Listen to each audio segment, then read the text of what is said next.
Pick the Nintendo Shack and pray. Frederick from Fire Emblem Awakening says, yo.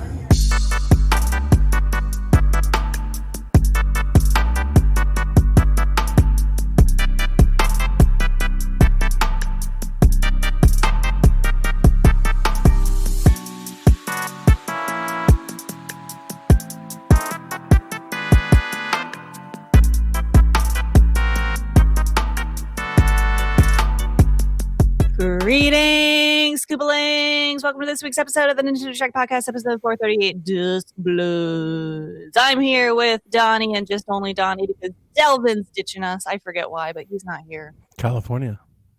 Wow. He's going to see Dev. Wow. And Chaffee. Or not. Wow! He's here! Wow, what happened? Wow, that was weird timing. That was so weird. It wouldn't let me sign in. I thought you were going to Why California. are you here? No, that's this upcoming week. Oh. What? We're a week early. Yeah, Oh my god, we literally were about to start without you. Aren't you mad at us? No, I'm not mad at you. I'm fine. Okay, so I'm here with Donnie and Delvin. Welcome to the Nintendo Shack. The what? No. What? Look here, Rebecca. I love you, but there's certain words even you can't say, Rebecca. That wasn't even close. Oh my god. 2 Chinese, 2 Indian, and one Nintendo. One Nintendo. one Nintendo Shack. Oh my god. Oh man. I did not even say anything close to that. Anyway, I'm here I have a and I'm TikTok to miserable send you. about it. Yeah. Okay, do it. We send each other good TikToks. It's very enjoyable. Damn, everybody like they're so happy you weren't here, Delvin. No, actually, I was very sad. No, she was pretty bummed out, yeah. Wow. I'm feeling miserable today, and this just made my day better, so thank you, Delvin. Oh, you're welcome. I'm glad to be here. Fuck me, though. Donnie's my guy. I love Donnie. I was here on time. She's like, yeah, but you specifically, Delvin. Thank you. First of all, today's my last day On Earth? summer break. I'm like, Oh. It whoa. could be. It could be. I feel like it's my last day on Like Earth. ever? I told you that? It might be, because I'm dying, guys. No, you're not. You'll be fine. I might aren't be. we Okay. all? We all know white women live forever. Forever, ever? Forever. Black people die like when they're 60. White people be like 98 years old, still kicking. I'm Just doing actually yoga and not. shit. I'm a little excited to go back to work because I feel like I'm bored, honestly. But Shit. however, I did something to my body. It's like it's my right hip / upper thigh area, and it was like maybe almost a week ago, and I thought like, okay, this will get better in like a couple days, and it has been like a week and it's worse, and I have been in such agony. I couldn't sleep in bed last night. I've been like taking so many painkillers and icing it, and icing it helps, but I don't know how I'm going to be able to walk normally and function at work. It is getting old, and that's terrifying, and I don't know what to do about it. You need a massage chair. Oh my A god. massage would not help this. This is what he's done. Yeah, This is like a pulled muscle / maybe something worse. Mm-hmm. And I don't know what to do. A And strain? There's these things called doctors. okay, but can listen, go to help. a doctor would have been useful if this happened like 2 weeks ago. But I have to go back to work tomorrow. Have you tried Icy Hot? I have ice. I've been icing it. No. Just icing it. Icy Dude, women Hot. love ice. No, not I don't- ice. Ice I is don't not know the what Dude, it but universal do you healer of agree? all- Is that a thing? Yes, Is it just that my is a wife? thing. Yeah, women just love to ice something. Yeah. Because no. it My numbs wife's it. It, like, answer brings to the swelling everything is down. ice. It Does brings the it? swelling down. Ice has does. never really helped me. Yeah. I'm not going to lie to you. It actually has been helping. I have tried to ice a lot of things in life. You can't call. That's the thing, Yarden. You cannot call in sick. First of all, On the first day. this first week is professional development. I mean, what if if you're you sick? miss that, you get fired. You can't miss professional What if you're development. sick? Boy, that's Then you come in. You People can't get miss it. sick. You can't miss it. doesn't You work like literally that. cannot miss crazy. professional development. You get fired. And then you What if you get can't shot? miss the first day of school. When my cubital tunnel gets really bad, ice can help, but it hurts. But outside of that, like when I've had hip pain, back pain, like Icy hot. ice has never helped me. Yeah, it's ice is a little. Ice helps with fevers. Like you got a fever, you put ice on your head, it helps a lot with that.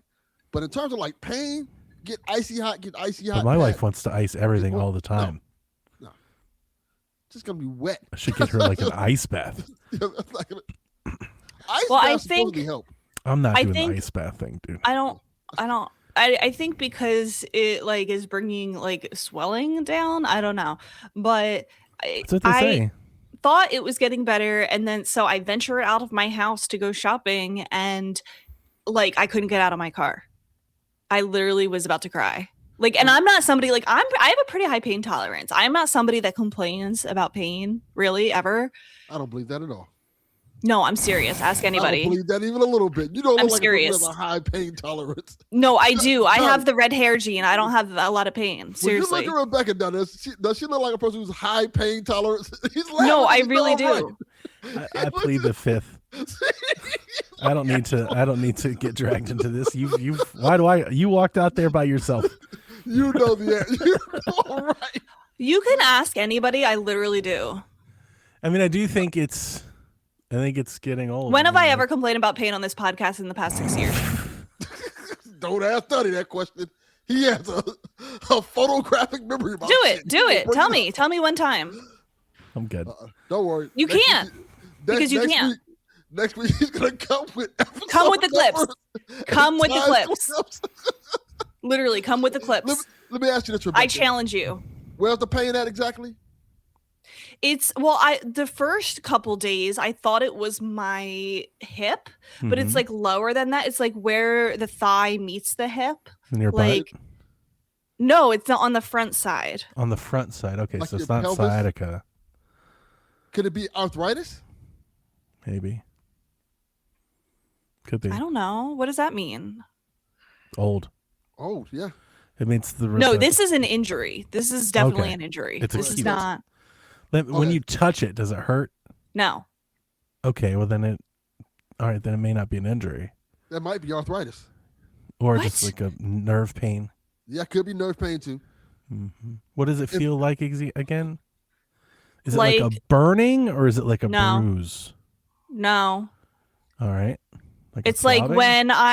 when I move my leg outwards. Okay, so for example, right now I'm sitting in this chair like a normal person sits in the chair with my feet like on the ground. That is so unusual for me. Normally I am sitting cross-legged in my Mhm. chair. I can't sit cross-legged anymore. That sounds Mhm. like arthritis. Not just like I don't know. Yarden says flexor muscle. I mean, we're no fucking doctor. Don't listen to us. Try.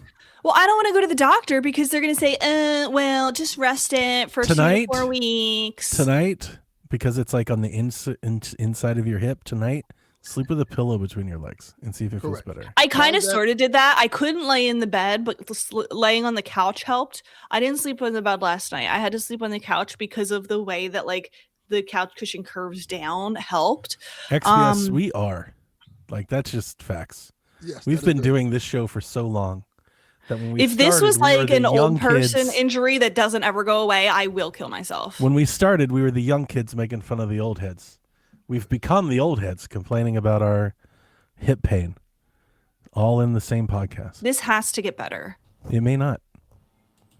Bye. As Louis C.K. says, sometimes it's like one point you reach a point in life where the doctor's just like, yeah, it's just Donnie, I'm your limping. shitty ankle.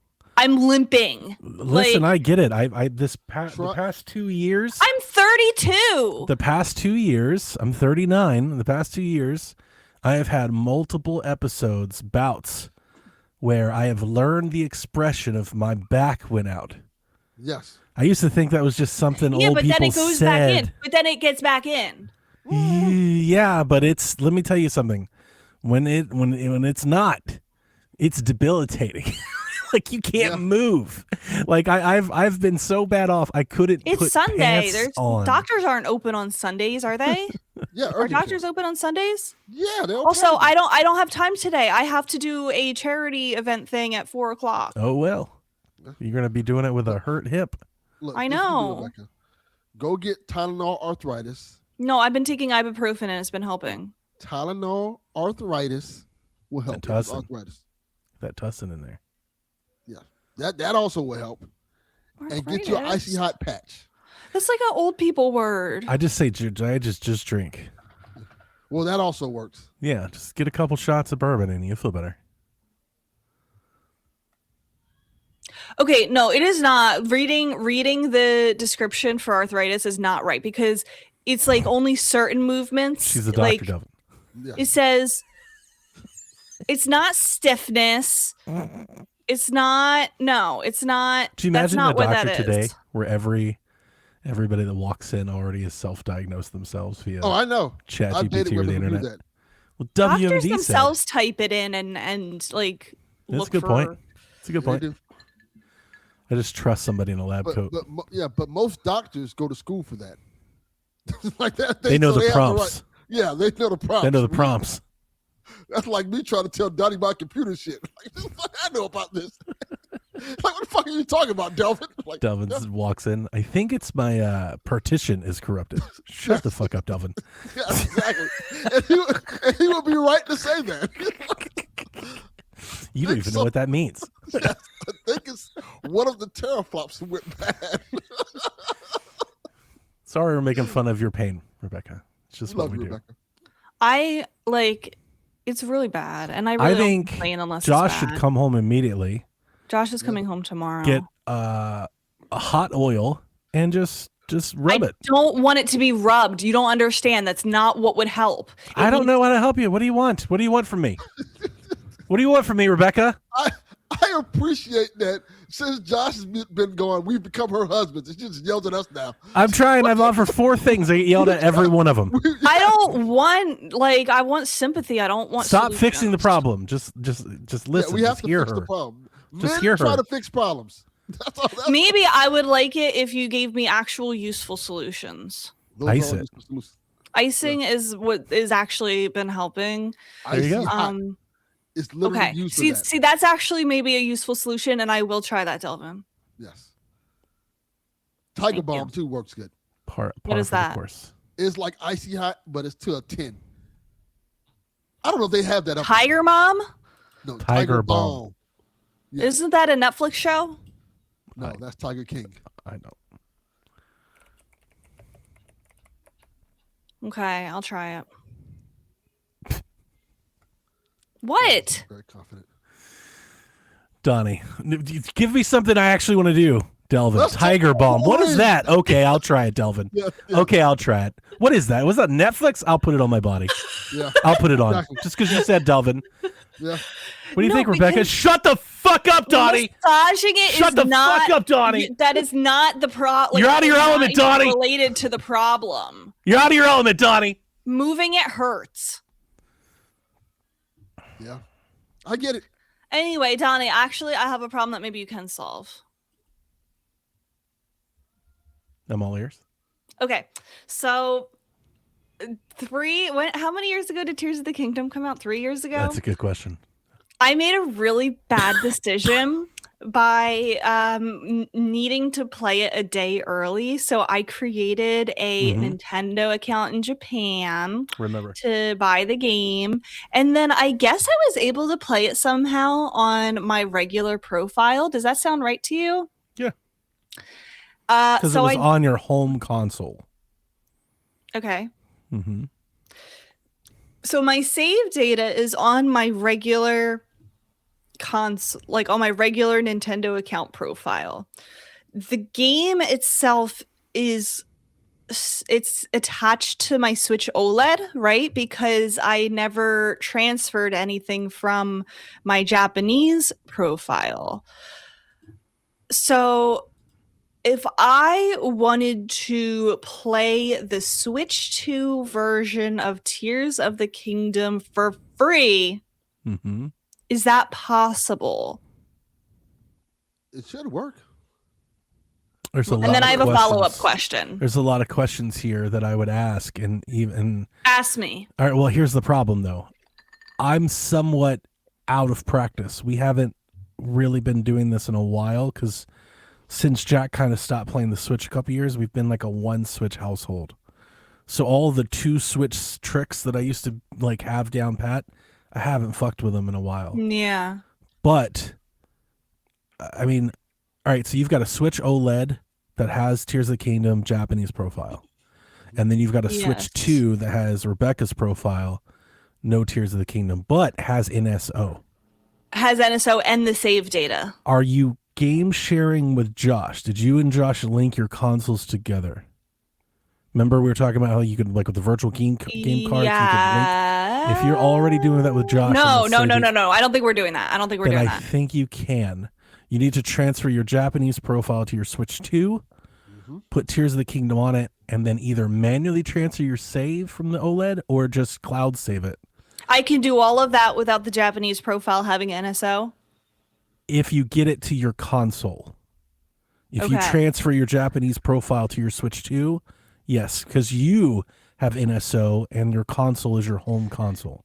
Follow-up question. And then my regular English American account with NSO that gets the upgrade for free, that counts even though the ownership is on the Japanese? It should, as long as they're on the same console and you're not console sharing with anyone else. Because here's the point. I don't think I'm console sharing with anybody else. Here's the point. If you haven't linked with Josh and you're not console sharing, I don't think so. Then that means that your Switch 2 is registered as your home console. And what that means is that you and any profile on your system can use NSO and share games. Okay. Yeah. So I think that should work. Follow-up question. This might be easier to answer. I have a physical copy of Tears of the Kingdom. You should have just done that. If I insert, we should have started with that. Okay. Yeah. I need both answered though. If I inserted that into my Switch 2, and downloaded the Switch 2 upgrade, will my save file? Will I still have access to my save file? Is it there now? Is what there now? When you boot up Tears of the Kingdom on your Switch 2 now, do you have your save file there? I haven't tried because I haven't. Know what? I'm assuming that your Switch 2 save for Tears of the Kingdom is on the OLED. But right? can't I cloud save that? You should be able to, yes. Yes. But cloud saves are tied to the profile. Correct. Not the hardware. So if your Japanese profile is on your old Switch, you can't download the cloud save to your new Switch. A different profile. It's a different user. No. The cloud save is on my real Nintendo account, not the Japanese one. Then this is no problem at all. You're good to go. It's not like a different between digital and physical. Nope. No. Okay, because it was on the 3DS. That's why I asked that. No. Forget everything I said for the first step. Just put the card in, download the game, and download the upgrade. Now, when you go to get the upgrade, go fetch the upgrade from the NSO app, not the eShop. Why? And the NSO app, because in the eShop, it almost directs you to buy it. Oh, got it. And it will tell you, it'll give you like a little, you don't have to buy this, you're an NSO member. But when the Switch 2 dropped, there were dozens of people that accidentally bought it because they didn't pay attention and they just started clicking buttons. Follow-up question. This you might not know the answer to. So let's say I do all that and I'm having so much fun playing the Switch 2 version of Tears of the Kingdom. Can I then download my save file on my Switch OLED and play the Switch 1 version with the same save file? I don't know. Now you're talking about Switchception, and because you'll have to just go out on your own on this one. My reason for asking that is because I have never, ever, ever updated Tears of the Kingdom from version 1.0 the day it came out, and I still have the duplication glitch, and I really like to use that. Yeah. And so if I do all that, I mean, I realize I'll lose it eventually. There's an answer to this problem that is easier than the dupe glitch. And it's my favorite answer ever. Oh, your little notes. Yeah. Zelda notes. Duplicate items with Zelda notes. I don't know if you listen to PSVG or Nintendo Shack. All these goddamn conversations could have been DMs. Well, no, I was having that problem last night, and I was talking to Chat's Josh, not and I was digging the like, show so far. Apparently, It's like, what is even this show? "This is help Rebecca with her tech problems." I was like, "Oh, I'll just ask Donnie on the podcast tomorrow." Yeah. Yeah. Anyway, Yeah, Zelda notes. Dupe your items to Zelda notes. okay, I'll do that. It's Can you easier. duplicate arrows? So bad now. You can duplicate, I think, anything. There are limits to how many times you can do it a day, and there were limits to, I don't remember, but you can duplicate. It's very easy. Okay. Remember when I had my trading sequence going on, I had like 20, Hylian shields, like 20 like golden bows. Like I had everything. That's great. Yeah, diamonds. All of this to say, please come tune in at 4 to 6 p.m. on twitch.tv/laughingboylp. We're raising money for Take This Hit charity. Me and Lazy Regenesis are going to be racing each other in a scavenger hunt in Tears of the Kingdom, where we're going to be told, okay, go find this item or this bird or this character or something, and then we have to go find it Oh, that's fun. first. It's so much fun. That is fun. Yeah. Man, So that's why last night I'm like, oh my God, I need to have this all set up so I can play. They're just making games making their own game. It's so much fun. I'm excited to go back to Tears of the Kingdom one day. Yeah, it's a good game. I'm going to play that game differently next time. How are you going to play it? I want to wander more. Because I was so familiar from Breath of the Wild, I felt like I kind of had a pretty good idea of like what I wanted to do. Like I stuck to a plan. Mm-hmm. Like I had a plan and a direction, and I kind of stuck to it. Because you were familiar with the world. Because I was so familiar with it. And then once I got into the depths, I really started to like grind things out, and I focused on that progression more than I probably should have. Plus, I feel like, fast traveling a lot, like really makes me miss things. I think I air biked over a lot of stuff. Yeah. Oh, like yeah. I kind of just want to wander around. Mm-hmm. Without much of a plan. Like I want to play the game without trying to beat it. And the first time I played it, I was very much like trying to beat it. So this time I would like to just maybe walk around, maybe not build anything. Maybe go with like a no build approach. It's a good idea. Talk to people. Do a little more RPGing. Yeah. Yeah, no warp rule is a good one. I think so, because like the fire dungeon, I just like literally air biked to the end. I cheated that one too. I used rockets. I was like, well, because once I got my little speeder bike, I was like, well, this is now a Star Wars game. And I just started zooming around, and it was, I don't regret it. It was super fun. But in hindsight, I'm like, probably missed a lot though. Yeah. Probably just kind of skipped out on a lot. I didn't do that at all. That's the surprising thing. I kind of just. You used all the mine carts? Yeah. I kind of just did it the old school way. I guess it was more of an enjoyable experience for me. And I definitely I didn't skip the game. Like I think I did most, if not all of like the shrines and like the little challenges and the Skyfalls. Like I definitely played a bunch of it. I just feel like I could have been a little bit more immersed. I was immersed. Mm-hmm. It was pretty great. Yeah. Well, speaking of immersed, I'll talk about something right now real quick. I decided, because, it's coming out on Switch 2 in a couple of days, I decided to pop up and play Elden Ring again. Mm-hmm. Ooh. Is that coming out this week? Yeah, the 28th. Oh, okay. And I wanted to play it again because I'm like, you know what? Let me give it another chance. People have been telling me, like, hey, you might need to get back into it because it's like there's some kind of like loose connections the way you play like the Tears of the Kingdom, Breath of the Wild, in terms of you have your character, you start off really weak, you have to build up that character and kind of find your way. And playing it like I play those games, I'm understanding it a lot more now and enjoying myself with it. Like I didn't just go like I guess maybe because I played Breath of the Wild and Tears of the Kingdom, I'm actually better at playing Elden Ring. Mm-hmm. Just because I'm playing it, I'm like, oh, I'm not dying. Like I'm doing actually pretty good in this. You have strategies. I have strategies. I see the big giant knight in the corner, like, maybe I don't need to face him yet. I'll go. So I went the opposite direction. Okay. Doing pretty good, and I'm enjoying my time with it. I'm finding certain things and learning the lore and stuff like. Oh, this kind of reminds me of Breath of the Wild a little bit. Nice. I think what happened was the first time I played it, I played with the there's different classes and stuff like that. It's like a human who's basically naked, and that's the hardest way to play. I didn't do that. They're just like in a loincloth. I'm like, that sounds like a terrible idea. There's some type of like priest you can play as. Like, no, I don't want to do that. Who's basically a sorcerer class. There's a samurai class. I played the samurai class the first time, and I was getting stumped. I was getting completely stumped. Like, this sucks. This time I went with a warrior class, which is basically a knight in armor and stuff like that. And he has like he's a little bit slower, but he's really good with like blocking and defense and stuff like that.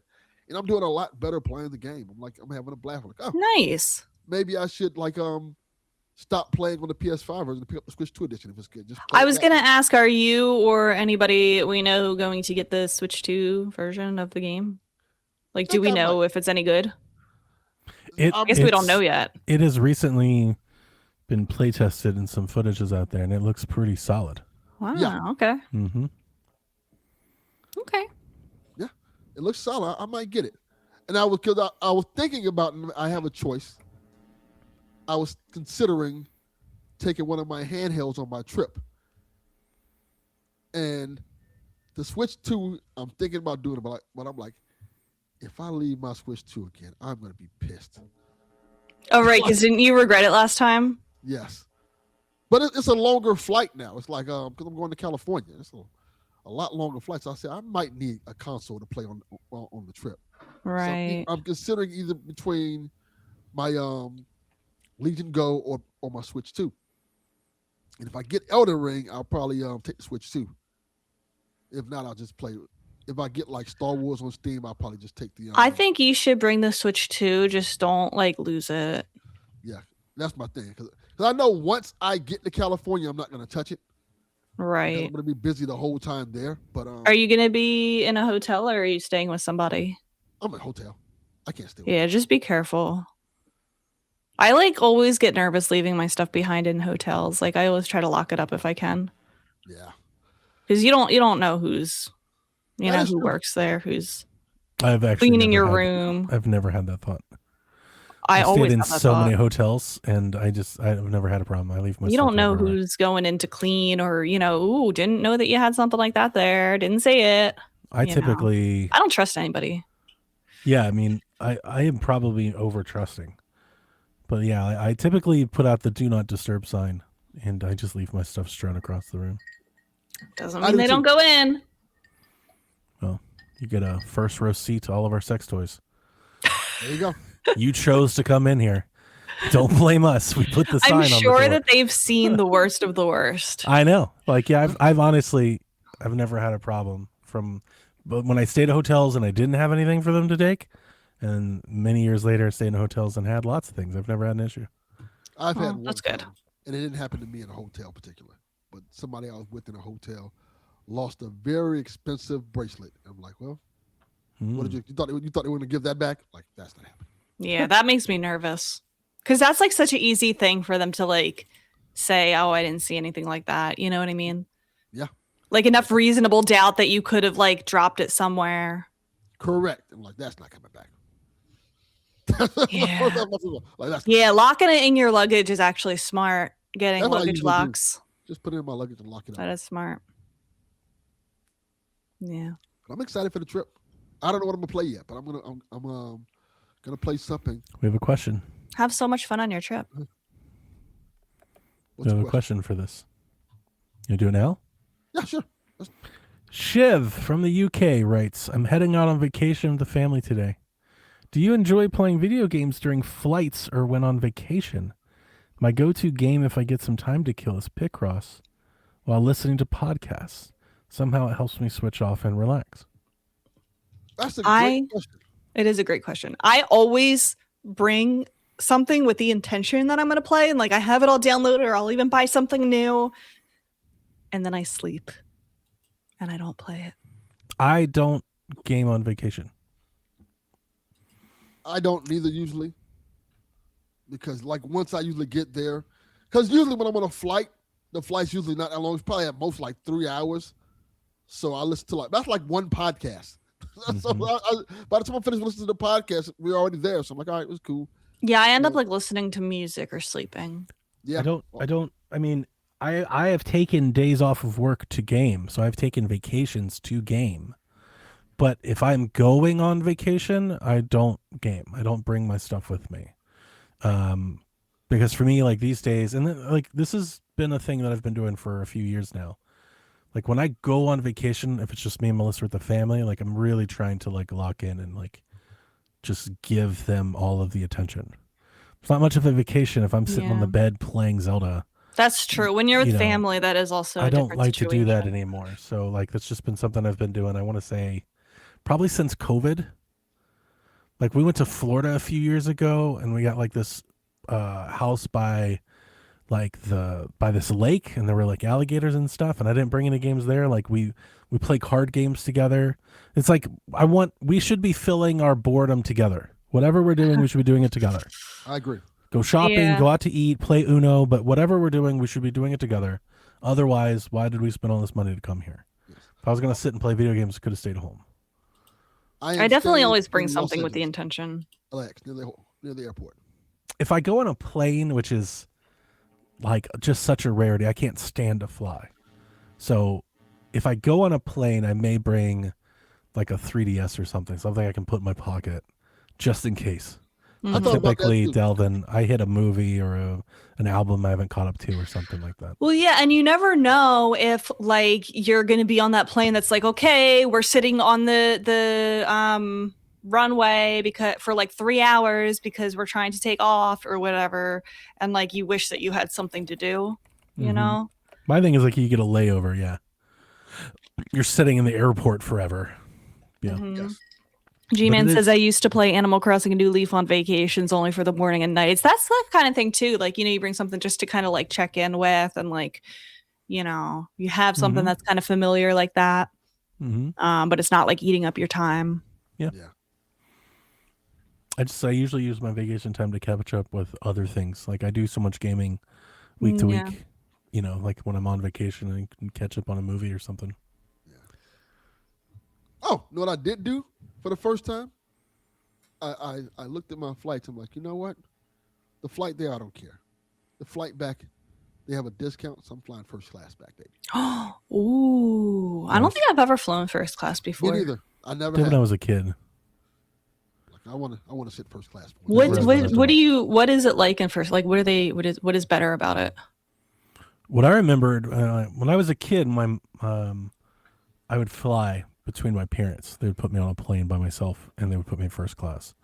And I mean, it was just like, but back then planes were way different. So I don't even know how much this matters, but first class was just a little bit more space. It was a little cushier, a little more space. Do you get like free like drinks or food or something? I mean, I think so, but like I was a kid, so I didn't pay much attention. Yeah. They give you free food. Because that's the first when I signed up for it, it was like, you can pick your. When I came back from Denver, I upgraded. No, when I came back from Miami had they overbooked the flight. So this happened maybe 10 years ago. I was in Fort Lauderdale, and they overbooked the flight back, and they needed there were 6 people they sold tickets to that couldn't get on the plane. So they were offering. I was sitting between my fire chief and my boss, and all 3 of us were huge. So I was like not great to sit in the middle anyway. So they're like, if anybody would mind catching the next flight to Atlanta instead of this one, they were offering $100 gift cards, an iPod, and an upgrade to first class. But the wait was like 7 hours. Honestly, I would probably do it. I did. I am such a patient person. I was like, give me the money. And my boss was like, you sure? I was like, I'll be fine. I'll call my wife. I'll tell her I'm 7 hours behind. Especially, And and I got a free iPod, and whoa. And the first class flight back, it was just a little bit more space. Yeah. But it was a flight from Florida to Atlanta, so it was like, hour and a half. From the years of riding in Spirit, where you're like in a school bus. I can't stand it. School bus is an app. I can't stand planes. Yeah. I hate flying. I hate airports. I hate getting on planes. Like I just can't stand it. My favorite flight of all time was one that I was dreading. It was the flight back home to the US from Denmark after spending 5 months in Denmark. It's a 14-hour flight straight through. And I was like, oh my God, this is going to be terrible. It was so long on the way there. Like, whatever. Nobody looks forward to a 14-hour flight. Whatever had happened, I was, how if you've ever taken an international plane, they're huge. They're bigger than normal planes. They're kind of like, they have divided sections because they're so big, and they have like the 3 rows instead of 2 rows.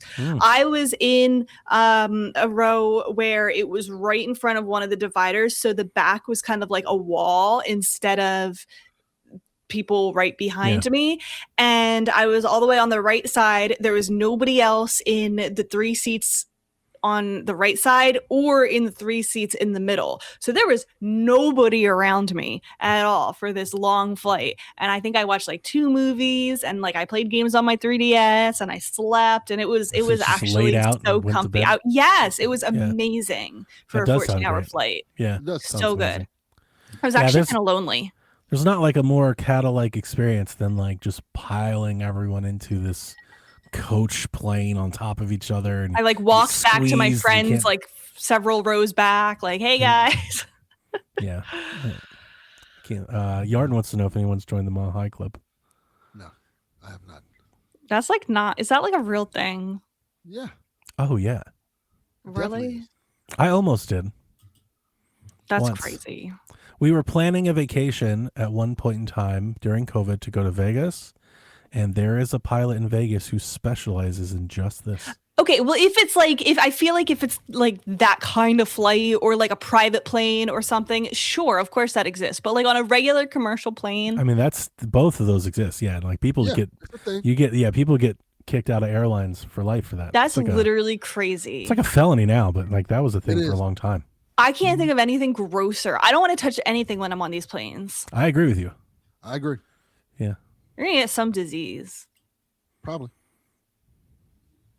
But I agree. Some people are risk takers. Yeah, some people, yeah. It's just the thrill of getting caught. That is not a thrill to me. Yeah, well. To other women it is. Yeah. Donnie, you playing anything? Yes, I finished Quake, the expansion, the Dawn of the Machine expansion. It is fantastic. I sent screenshots the other day. There's like a whole like Hyrule Castle level that was just sick. It's pretty fun. I'm somewhat like not. I'm torn. There is like a strong part of me, again, as I said it before. I think this is one of the best like shooters I've ever played. Definitely like in that boomer shooter category. Okay. But because it's just a map pack, I feel like it doesn't, for whatever reason, in my head when I'm determining my favorite, best things, whatever, I'm like, this can't be my game of the year, right? It's just a map pack. But I'm like, but it might be though. But it's really good. It's that good. It's fantastic. I like it a lot. You said Hyrule Castle. Is that like, it's just kind of like it, but it's not like. Yeah, it's just kind of like it. It's not actually high, but it looks like it. Like it looks like N64 high. It looks like you were playing Ocarina of Time, but it was Quake. That's pretty cool. It was rad. It's like I was getting like up on the roof and like all these secrets and stuff. I was like, dude, this is. And like, yeah, there's like this whole like moat. You could swim around. There's piranhas in the water. There's hidden things in the water. Like it's just they do such a good job of like hiding things in plain sight. There's so many nooks and crannies, little things to find. Like they cooked, man. They did a good job. I think that if that's your game of the year, I think that's valid. Yeah. The other thing that I've been playing, 2 things I'd like to talk about. The first though is Duskbloods. Oh yeah, the playtest. I'm in the playtest. I got in the playtest for Jack, so I owe this game to Jack. He's been about this since day one. When we sold Pokemon cards to get the Switch 2, I offered him his cut, and he said, no, just get me the Duskbloods instead. So this whole time that we've been waiting on this game, and I got the Switch 2, this whole time, I've been considering that I was like, I have to buy this game. And I didn't want to buy this game, this multiplayer Souls game. Like, oh God, that sounds awful. And then so the playtest comes out. I registered for the beta, and I got it for Jack so we'd play. The other night he was asleep. It was like 12 or 1 o'clock in the morning. He was asleep. I started playing it. I'm glad I'm getting this game now. Wow, I've heard it's good. I'm not. I mean, I don't do the multiplayer thing, and I definitely don't do like the live service thing. So I don't feel like very equipped to talk about this like in a like any sort of professional manner. I'll probably screw it up because I don't play games like these. But it's like extremely unique and also not at the same time. It's like, for me, it's like really hard to explain. It's a multiplayer game that looks like it should be live service. I've never played anything like it, and yet it's doing things like everything else combined. Like it's Fortnite, but it's like a hero shooter or a hero brawler, but it's also co-op. Like it's just, I don't know. Is it innovating anything, or is it just taking like the good aspects of everything else? I think the fact that it's taking all like so many aspects of so many things and it works, I think that's the innovation. Okay. And I think it could have appeal to a lot more people than we think. This could be a hit. Okay. I don't know if it will be, but this could be a serious hit for Nintendo because it's unlike anything else I think I've ever seen. Interesting. I wasn't definitely surprised and did not know what to expect. I had never had any inclination that this game would be for casuals. And it's maybe not, but it could be. Like like I said, I'm struggling here. I was expecting a FromSoft game, a Souls game, to be kick your teeth in the hard, and only these masochists that like this stuff would ever want to play it. Yeah. That's not the case here. This is not that game. Yeah, because you don't like things like that. No, absolutely not. This is a very arcadey. Anyone can play this game. Anyone can play this game and have fun. Now, well, I feel like that's Nintendo. Nintendo would not take something that not everybody can play, kind of thing. Whether or not you're good at it and you win is a whole separate story. Right. So it's like you can have a lot of fun and play, but if you want to win, then you got to get good. Mm-hmm. And I think there's like enough progression there that I do think this is a Souls game for anyone. Interesting. Because when you die, you don't lose everything and start all over. You just respawn and keep playing. So here's how the match goes. The matches are long. So let's just start there. When you start a match, the matches are long. A full complete match could be 30, 45 minutes. That's way too long for me. So the matches are in phases. So you start the match, there's first phase, there's second phase, there's third phase. And every time a phase happens, the lowest people on the leaderboard drop off. So it's like a battle royale. Feels very like Fortnite. Okay, yeah. Right? When you drop in at first, while you can kill each other, you can, at any time you can fight others. When you drop in first, the point is to level up as fast as you can so you make it to the next phase. And the easiest way to level up is to like take out bosses, which you really kind of need to do together. So the match starts like a co-op game. Like you're kind of like you can fight other people, but if you do that, you're probably going to get yourself. You're going to get you're probably going to get nixed. Yeah, you got to work together before you can fight each other. So you start working together, and they're like you can make pacts with people, you can make alliances with people, and then all of a sudden you can't hurt each other. You can play this in duos if you prefer, like you and a friend. Yeah. It's kind of like the Hunger Games. A little bit, and then is there voice chat? I am not voice chatting with strangers on the internet. So how do you make pacts? You can your character can present a flower to another player. Like he bends down on the, it's like you propose. Oh, that's so cute. You join this alliance with me and you can choose to do so. That's adorable. So there are classes. All the characters you pick, it's like a hero shooter kind of thing. There's like 8 different characters. They all do their own different shit. Like they all got their own specials, their own range attacks. Some of them are heavy, some of them are fast, some of them hit hard, some of them don't. So they all got their own thing. Okay. So you've got to find a character or class that you like, and then you start playing. As the match progresses, the people at the bottom of the leaderboard drop off. They get lost. You're done. And then all of these random points start opening up around the map. And if you can hold those points, kind of like King of the Hill, then you get extra experience and virtue. So everyone races that, and then it becomes a little bit more competitive. Then you start attacking each other. Then the third phase, the final phase, is the top 3 get dropped into an arena where it's a no holds barred fight for the win. Wow. I made and you're so strong by that point. So are they. Correct. So it's like a race to level up, which you kind of need to do together or not. It's like the whole time it's you can be competitive, and at any time you can turn on people. Right. And make it individual. And there's that risk reward there. Because if you die, you do respawn instantly, but if you die, you lose your experience. So like turn on someone and if it goes bad, you could literally drop you to the bottom of the leaderboard. Right. It's very engaging, and it's easy to pick up and try. It's a soul and hang on. It's a Souls game. When you get dropped in this world, there are monsters and shit everywhere. You don't just see 8 other players. You can run around this world and find shit. You can walk into a room and get one hit by some demon angel who just slices you and you're dead. Right? Like, it's very Souls. You have the Souls thing. While you die, or you're out of the whole thing, or you can keep playing? No, you just respawn, and it's like, don't go back over there, but you lose your experience. Again, that timer is always clicking. Yeah. So if you die, that's the risk. If you run off, it's good. Like it's like I was that's an interesting concept. I was like, yo, this is it. Like I played the first window by myself, and the window got closed early. I played the second window, and I was messaging Jack because this is his game. I'm buying it for him, and it was late at night. I think it was at midnight, and he was like, "I don't want to play." So then yesterday was the third window, and I was like, "Hey, I'm playing again."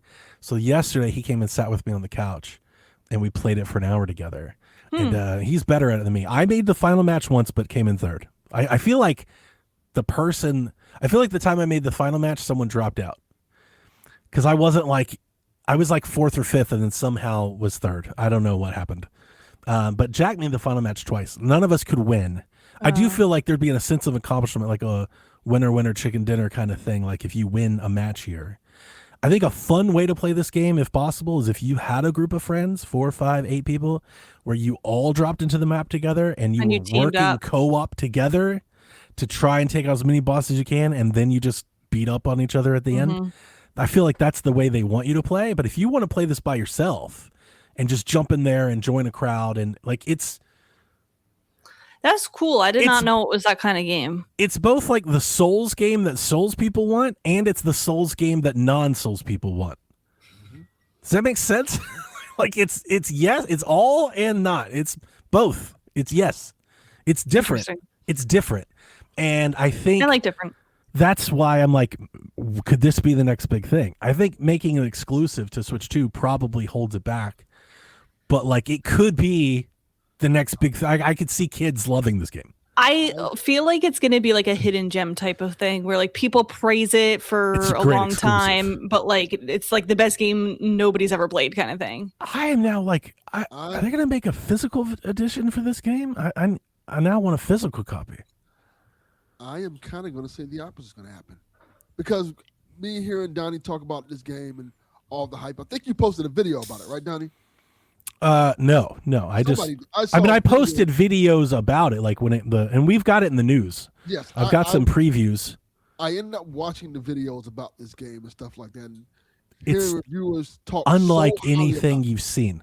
Yes, I think, and I don't think maybe it is intentional, but a lot of reviewers and people who are like into gaming are really pushing this game like hard. It's different. They are like, it's very different. It's very unique. It feels like it almost, even though it's not an indie darling, it feels like how they talk about indie darling game, like games that they want to be at the end of the year. It's fresh. Yes. And it's fresh. I think the good reviews are going to go a long way for this game. I think that it really needs that for people to be like, oh, I don't. So no, FromSoft people are nuts. Like I've already seen reactions on Reddit and Twitter. There are FromSoft fans that are like, why do I have to buy a Switch 2 for one game? Like they're so upset that it's just on Switch 2. And this is the thing. I think they will buy one. I do too. They will buy a Switch 2 for this game. That's why I think it's going to do good. And really, yeah, it's because it's Fortnite but it's Overwatch, but it's Destiny, but it's Dark Souls. It's all of that. There's glimmers of all of that in here. Now, here's what I don't know, because it's just a network test. In the tutorial, there's legit cutscenes with what appears to be story. So, like, I'm now wondering, I'm like, so wait a minute, how does this work? Is it Fortnite? Are they going to have, like, a season? And every season has, like, story content and stuff and cosmetics? That would be cool. Because it's, like, story, like, full-blown cut. Like, it's pretty good. I don't know. But I want to know more. Like, I'm hooked. I'm kind of hooked. Does Like, this come out December? I think it's going to come out like in October. There were leaks saying it was going to be next month. Yeah, but that was fake. I think it was fake. I think it's coming out October, November, maybe December, but I was thinking October because it's very spooky. Oh, and I mean, I have always liked the FromSoft like aesthetic. You know, not necessarily the graphics, because it's kind of like an older style, but like the setting and the place. Like their gothic horror stuff is really good, like, and very vampire. And in this game, that shit cooks. Like on Switch, like it looks good. It plays better. I think it plays better in handheld than docked. It's not that dock is bad, but dock you can tell is like a little choppy. I think handheld's a little smoother.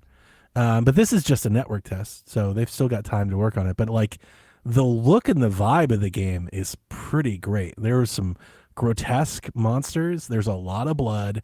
It's very Twilight, Blood Moon, you know, gothic cathedrals and clock towers and city streets. Jack the Ripper meets demonic like it's good. Like I'm digging that a lot. Like I was telling Jack, I would love just a single player game that doesn't beat the shit out of me set in this world. Like that would be fantastic. But what I have is this multiplayer co-op thing. And well, who knows? Depending on how well it does, you don't know what they have, you know, cooking. Like I said, the longest time I was regretting that I had to buy this. I was like, oh God, this is going to be a $70 game I don't want to buy. And now I'm like, I don't know if I'm buying this more for me or Jack at this point. And I'd never expected to ever even consider to like this game. But the network test is winning me over. Like I said, it's kind of like, it's because it's casual. Like the fact that when I first played the first time out of the tutorial, I died like 3 times in the first minute because I just kept walking into this boss. I was like, I walked into one boss, died, walked the other direction, another boss, died again. But unlike the Dark Souls games that I've tried in the past, I didn't lose everything and go all the way back. There was nothing. There's something so temporary because it's just a match. And the match can last 30, 45 minutes if you make it to the end. So but if you don't, then you just get into the next match. Like you just respawn and you just jump back in. That makes it feel not so punishing, not so, you know, like it's very flippant. It's very casual. And I didn't expect that. I didn't expect that part at all. I never expected anyone to say Duskbloods is a Souls game for everyone. I never expected that at all. And it is. Souls fans hate that. Yeah, but Souls fans, like, yeah, I don't know. Like I think Souls fans like it too. No, they don't. I think it's doing both. It's like a Souls game for Souls people and a Souls game for not Souls people. I don't know. Yeah, but Souls fans hate that it's going to be accessible to everybody. Maybe. Yeah, you're maybe, right. but they also like the fact that people like their games. You got to try it. Like you got to experience it to kind of understand. Like, and the sad part, I mean, I get it. Dev hates everything I say these days. There's something here. There's a live service loop thing with friends that, having talked with Dev for 10 years, I'm like, I think Dev might actually like this game.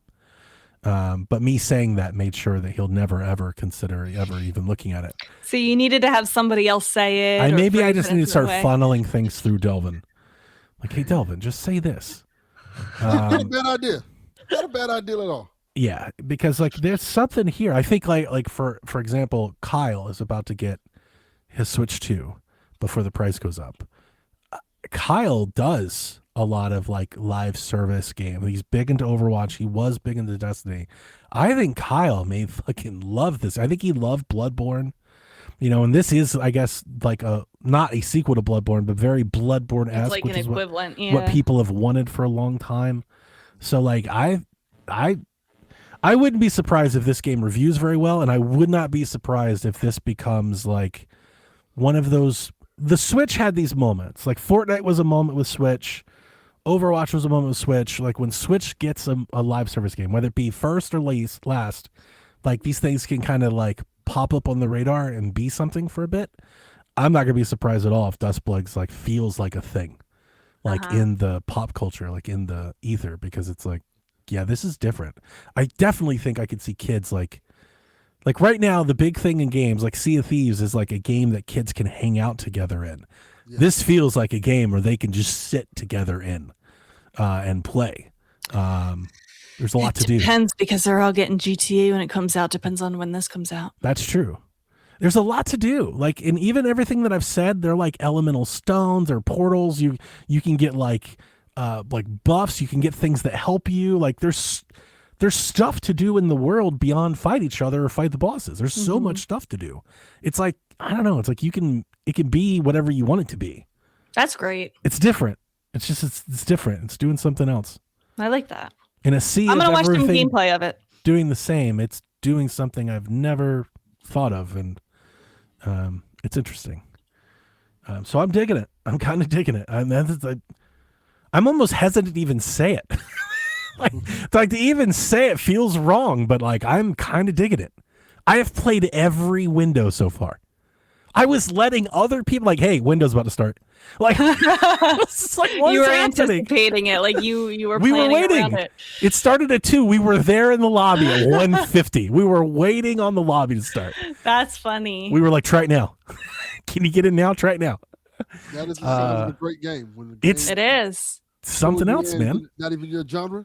That's pretty good. Yeah. Good. Oh, I'm so glad. The last game I'll talk about was announced, came out last month, I think. I saw very little fanfare about it, which I think was a little sad because I think it's a really good fit for the Switch. And that is because I finished Quake, I'm juggling a bunch of games now. The next one that I added to my juggle rotation was Moss. Oh, I want to play that. You don't like it? You should. No, I love Moss. I played it originally on PlayStation VR. You should get it. Yeah, Josh got a code. I'm gonna borrow like it. You're gonna. I have been listen to me. I have been wanting to play this game since I heard it was coming out on VR, and I'm like, what the heck? I do not want to buy a VR. Then I kind of forgot about it until this. It's $20. You get 2 games. So I played Moss 1 on PSVR. Got rid of PSVR before Moss 2 ever released, and from what I understand, Moss 2 is much better. And I never played Moss 2. So I've been playing Moss 1 because it's been so long. I restarted from the beginning. I've been playing Moss 1 for a couple hours this week. It's only $20. It's only $20 for both games. It's a Zelda-ish platformer with fixed perspective. So think like the old Resident Evil games. Because it was a VR game, that was kind of the whole gimmick, was that like you were the seer. Like the game actually acknowledged you as being a character. Like it even showed you in VR. So the way they get around that in console land is they just map all the motion controls to the stick. So it plays like, I don't think most people will get this, but it kind of plays a lot like Trine. If anyone's ever played a Trine game where you like move around box and stuff with the stick, is like that, but in 3D space. Instead of moving your motion control. I do think it would have been neat if instead of just mapping it to the stick, if they offered you motion controls, like if you could play with your split Joy-Con and you could do motion controls like you could in VR just without the headset. I think that would have been nice. I didn't see that as an option, so I'm just playing with the stick. And I'm mostly bringing up, Rebecca, because you're gonna love it. I have been wanting to play it for literally years. Yeah, cute mouse game, lots of Zelda isms. I wouldn't call it a Zelda-like just because it's different enough. It's very platformer centric. It's the fixed perspective, so it's not full Zelda-like. And it's short, right? Yeah, but a lot of Zelda isms. It's Zelda-ish. You're this cute little mouse. Your uncle goes off with a sword. You go chase. You get the sword. Like it's very Zelda-ish. You're gonna love it. It's very cute. I'm so excited. And it's a very beautiful game. Like maybe I should just buy it instead of borrowing his copy. The sound, like it's very like swampy, you're gonna hear a lot of like, grasshoppers, like buzzards. Like it's very full. It's very rich sound, and the forest aesthetic is great. Like Love it. Lots of trees and lots of the god rays from the Rebecca canopy. aesthetic. Yeah, like it's just kind of your kind of shit. To be honest with you, you're gonna love it. Yay. And I love the first one. And it's very clear and crisp now. Like even in VR, it was a little fuzzy. It looks a lot better now. It's like a remaster. It's pretty great. So, Good. And then I'm not game related, but since everyone else was sharing stories, last year my wife like looked at our dining room and was like, I hate it, and I want all new furniture and do everything. And I was like, whatever you want, babe, and we did it. I remember. This week, that became the kids' bathroom. We just did like some plumbing repairs, and she's like, I hate the floor, I hate the walls. So yesterday, we went to Home Depot, got $500 worth of paint and paint equipment and curtains and everything, and we are currently in the middle of revamping our bathroom. So this past yesterday and this morning, I haven't played anything because I've just been painting and everything. So you changed your dining room into a bathroom? No, I'm so sorry. No. The dining room was last year. We're this year, like now she just wants to redo, because like our toilet, like the seal had worn off. So we had kind of had like some water damage around the toilet, like on the linoleum. And of course she hates that because it's an eyesore. And she was like, we need to get new flooring. And it's a really small bathroom. And I was like, well, we could just like seal and paint the floor. It didn't have to be new linoleum. And she was like, really? I was like, yeah, it's much cheaper. So that turned into, now we're refinishing the cabinet, we're framing the mirror, and we're getting brand new. We painted all the wall. Now it's a whole new thing. So we're doing all the fixtures and everything else too. So just a little revamp. Doing man shit, baby. Yeah, like, well, I mean, honestly, I had some fun. I was like, yeah, I'm gonna get a little stoned. I'm turning some tunes, and I'm gonna get to drywalling and painting, my friend. Walk around with your shirt off. No, I didn't do that. Sleeveless. Didn't go that far. Just a t-shirt, because I had to paint the ceiling too. That was another part of it. We had like this old skylight that used to leak, and then we framed it out, but the residue of the leak is still there, so we had to get up there and paint the ceiling and everything. Do you got a paint gun? I do not. No, just rollers and brushes, man. What's a paint gun? Like a sprayer. Yeah, like Splatoon. Yeah. Sprayer. Splatoon in real life? Yeah, exactly. It's exactly that. That's literally what it is. It's not expensive, and it makes things a lot easier. I think that's what probably got them on Splatoon the first time. Yeah. They saw someone using a paint gun, and they're like, wait a sec. Yeah. My parents are returning from Alaska this week. Today right now. And 2 days ago or yesterday, the Whites of Alaska, they played Animal Crossing: New Horizons in real life because they took a seaplane. Oh, wow. That is Animal Crossing in real life. Mm-hmm. I'm never getting on a seaplane. No. I told you I hated planes the first place. I'm not getting on a plane that lands in the water. Why? It's probably safer. No, not doing that. If it crashes in the water, at least it's designed to do that. I've played Uncharted. I'm not doing that. I've played Uncharted. No, thank you. I've watched enough episodes of Tailspin to know that's a bad idea. Yeah, that's another one. Yep. No, thank you. Well, they did survive, and I did make a reference. That's okay, because this is a seaplane. And my mom was like, huh? Wow. And then she said that she was in Juneau, and I sent a picture of Sabrina Carpenter, and she was like, what? You and your mom are very similar, huh? No, I understand this. So when Melissa's parents come over these days, this has happened since last Thanksgiving. Melissa's parents are both hilarious. You guys have heard me tell you stories of like my in-laws. They're very boomer, right? Yes. Melissa's mom, clinical anxiety, and a traditional like over-explainer, like to a nauseating degree, like over-explainer. Turns a 4-second story into a 40-minute tale. You know, so over the years, when we host her parents or go to their parents' house, my wife gets pretty like worked up. You know, like the anxiety goes to the roof, the stress is whatnot. So the last few times she's been dealing with her parents, started last Thanksgiving, she has one of my weed drinks just to like take the edge off. As one does. As one does. So yeah, she's doing that these days, and just when we're talking or having stories, my wife will do like these TikTok like isms, like these vocal stems, and her parents will look at her like she's fucking crazy because they have no idea what she's talking about, and they're like, "Is she high?" I'm like, "Well, yeah, but that's not what this is about." Wait, I literally do that too. I literally do the same thing. Sorry it took so long to get there, but that's why I was trying to get you there, because I was like, I've seen this, and like they literally look at her like she's losing her mind. They're like, "Are you okay?"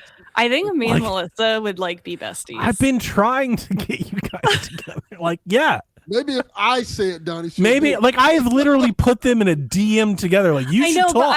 But I have social anxiety. What if she doesn't like me? She doesn't. There is nothing on this planet she doesn't like. But what do I don't have. She's like the sweetest person I've ever met. Look at me. Just like the broken feral cats that she trains outside. That's what she saw in me. This broken alley cat from this broken home who had nothing to offer, and she was like, "That's the one. I want that one." Like her dad to this day, like I joke, like her dad, I was like, I would have been so mad if that was my daughter. This is the one you brought home? Yeah. But yeah, no, like she is the sweetest, kindest person I've ever met. Ever. Not just in my like heard of, actually. She's amazing. I do think you guys would like each other a lot. You have a lot of shared interests. I think that's why you and I get along so well. It's because I get a lot of training from her. Yeah. Nice. I agree. Y'all should be friends. But the TikTok vocal stems is hilarious. It is hilarious. She'll just like it's like she has because I can't think of any examples, but like I know what you're talking about. Here's the thing, because when she has the weed drink, instead of all the intrusive thoughts staying here, they come out. So she's at times she sounds like she has Tourette's.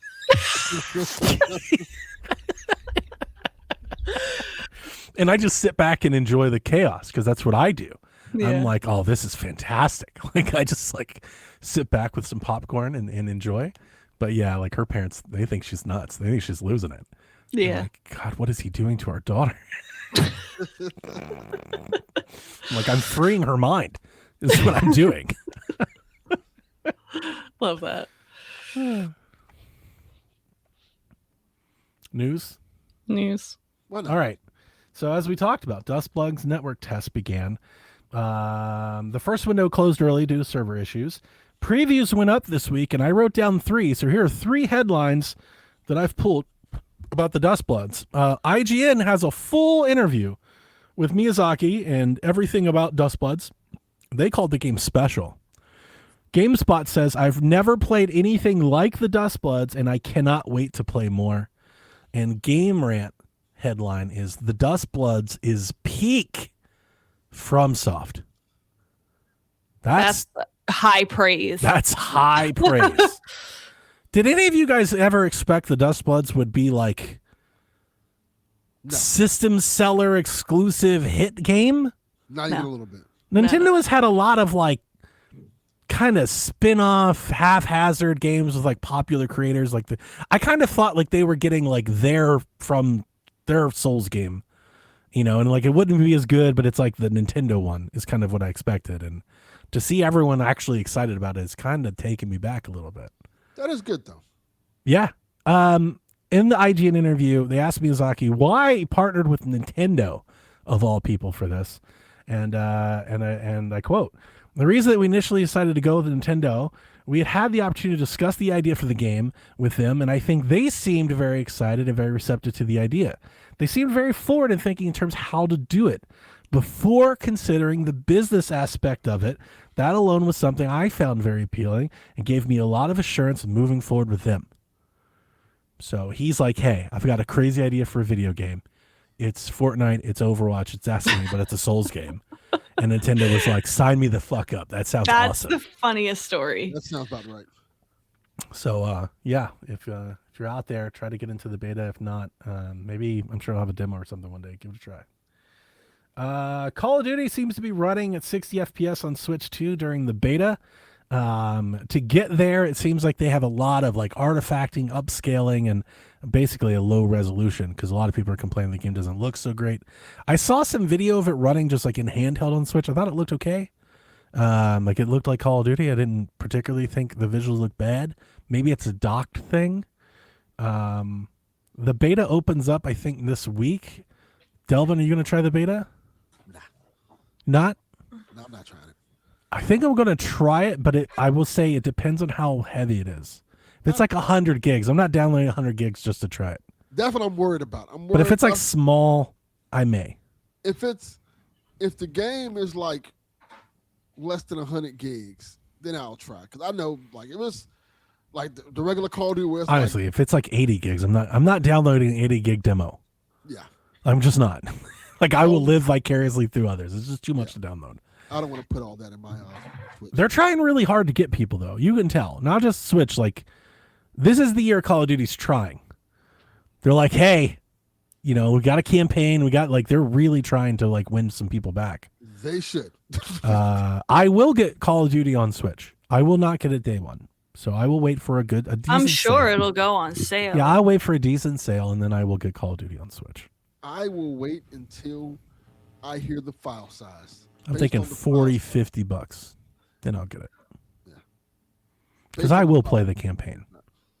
Well, we know the file size is going to be huge regardless. Like 2K. It's going to be big. Yeah. So, Pacopia, the expansion, is getting a physical release with a code in the box. I heard that was only in Japan. Is it everywhere? That's what it looked like. It looked like a Japan only thing, but I was because it was just announced. I was thinking maybe it was announced first in Japan and maybe it comes elsewhere, but it does look like it could be a Japan only thing. First thought is, who wants this? Who is getting that? Why would you want the expansion as a digital code in the box? Second, You just buying a box. maybe they're just trying to be like, oh, we still have physical stuff. We're going all out on physical. Yeah, I don't know. I don't Sounds a know. little It's weird. It's weird. Nintendo applied for a trademark for Dr. Mario World. Cricket, cricket, cricket, cricket. My wife loves Dr. Mario. I am not as much a fan. Dr. Mario is fine. Why do you want another one? I don't, but maybe they'll do something. I don't know, like some of these like cast off arcade games they've been doing lately, like with the 99 stuff and whatnot, like they have been kind of awesome. I feel like So maybe maybe- Dr. Mario. It's time. Yeah, I'm totally fine. Like it does feel like a little side off thing like they could do. It's not for me, but yeah, I see why we're getting one. Yeah, okay. It's cool. I don't like the split Tetris thing. It's not my favorite gimmick. Like the Puyo thing, that's not my thing. I know. I Like, know. just do Tetris. Like just do regular Tetris. We don't have to do all this.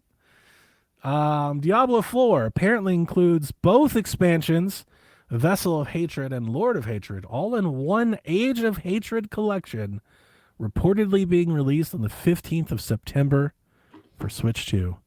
Like Call of Duty, I will get Diablo, especially if it's all in cart. Well, it's Bethesda, so we don't know. Chances are maybe not. I will get Diablo, but like Call of Duty, on sale, not at full price, because I've never finished. I don't think I've ever completed a Diablo game. I play them for like 10 hours. I get my fill, and then I kind of quit. Can I backtrack for a second little to bit. Dr. Mario World? Sure. We have more to say? It's not specifically about Dr. Mario. Do you know how many games come in 1, Look at you, 2, man. 3, and then World? Mm-mm. Can I read you some? Sure. Super Mario Bros. Super Yeah. Mario Bros. 2, Super That one I Mario Bros. know. 3 World. Sure. Roller Coaster Tycoon 1, 2, 3 Roller Coaster Tycoon World. Warcraft 1, 2, 3 World of Warcraft. Call of Okay. Duty 1, bit of a 2, stretch. 3 Call of Duty World at War. Okay, I see what you're saying. Guitar Hero 1, 2, 3 Guitar Hero World Tour. What Rebecca's saying is she doesn't like the world. I get it. I don't like the world either right now. Dragon Ball Z 1, 2, 3 Dragon Ball Z Infinite World. Did you ever Mega play Man this? 1, 2, 3 Rockman World. Because G-Man says, screw you, I love Dr. Mario World. Did you guys ever play this? I never played this. That's a real thing. Wait, that's a Dr. real Mario game? World is a discontinued puzzle game on iOS, iPad, and Android. Did you ever play a I Dr. Mario Had mobile no game? idea. I had literally no I idea. didn't know it existed. Me neither. G-Man's the only one. I think we talked about it when it came out. I just never played it. I haven't really dabbled with much of their mobile stuff. I don't play mobile stuff. Yeah, I really don't either. iPad. I thought did- when it said the trademark, I thought that was a new, like, Dr. Mario World was like a brand new thing. I did not know it existed. I knew about it. I figured that they were bringing the mobile game to Switch, which I was like, I don't really care about. Well, I'm glad you clarified because I I would know. like it to be like a new game. But I don't know. Like, I'm just not super thrilled about Dr. Mario. Yeah. Sorry, G-Man. I've only really gotten into like Fire Emblem Heroes. I haven't done much of their mobile stuff. I tried Mario Run for a little bit, and that was like kind of a thing. I mean, I'm not counting Pokemon Go. Pokemon Go we played pretty well for a while, for a year or two. But outside of that, the only one I've really messed with is Fire Emblem Heroes, and I got tired of that after 5 or 10 hours. The mobile stuff has never really kept me. You guys ever gotten into any other stuff? You did didn't you do the I Animal did Crossing? Pocket Camp. Yeah, I did Yeah, do you Pocket Camp for a while. I never I messed even with bought when they closed it and then sold the whole thing for $10.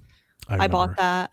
I didn't like Mario Kart either. The Mario Kart. I didn't Never like tried playing that. it. I didn't like playing it. Okay. The last one is something that's happening like now. So for the last week, there's been a somewhat secret. There's a secret Xbox game that leakers are saying is going to be announced at Gamescom. There have been all kinds of these cryptic rumors about what it could be. We don't know if this is it or not, but Nate the Hate does confirm last night that Ori is being worked on, and apparently this game could be a new Ori game. Who he says is working on it? I think he said Saber is working on it. I don't remember. I didn't write that down. But yeah, Nate the Hate says a new Ori game is in the works with a new developer. I would very much love to see Ori come back. That'd be lovely. That'd be great. I love the Ori games. I wonder if they can do it. It's a high bar to bringing it back with a new developer does introduce risk if they can't do it like Moon did. You know, like that would be a real problem if Ori just becomes generic and bad. So it's a high bar, but I'm excited for them. It's different developers. It's a different developer. Won't be the same. Yeah, because Moon, not that they're bad. Moon Studios had some allegations happen a few years ago, and when those happened, Microsoft dropped them like a bad habit. Hard. And we've never heard like them interact with each other ever again. So I'm assuming there was a little something to the allegations, like some credibility. And they've moved on. They're doing a new game. But yeah, like we all kind of thought Ori was dead then. And it looks like Microsoft might be trying to launch Ori with a new developer. So I would love for it to be great. We will see. I hope so. We will see. Hopefully it comes to Switch. Like the other two. So that's all the news I had this week. That's it. Yep. It's not a whole lot going on this week, to be honest with you. Yeah, you're right. We already did Shiv's question, so we're on question 2. Okay. Questions directly from y'all's. Joe asks, Star Fox deserves more than another safe rehash? Question mark. Why don't they try to do more with the franchise? Simple answer, because they tried and people weren't buying it. They did, yeah. Yeah.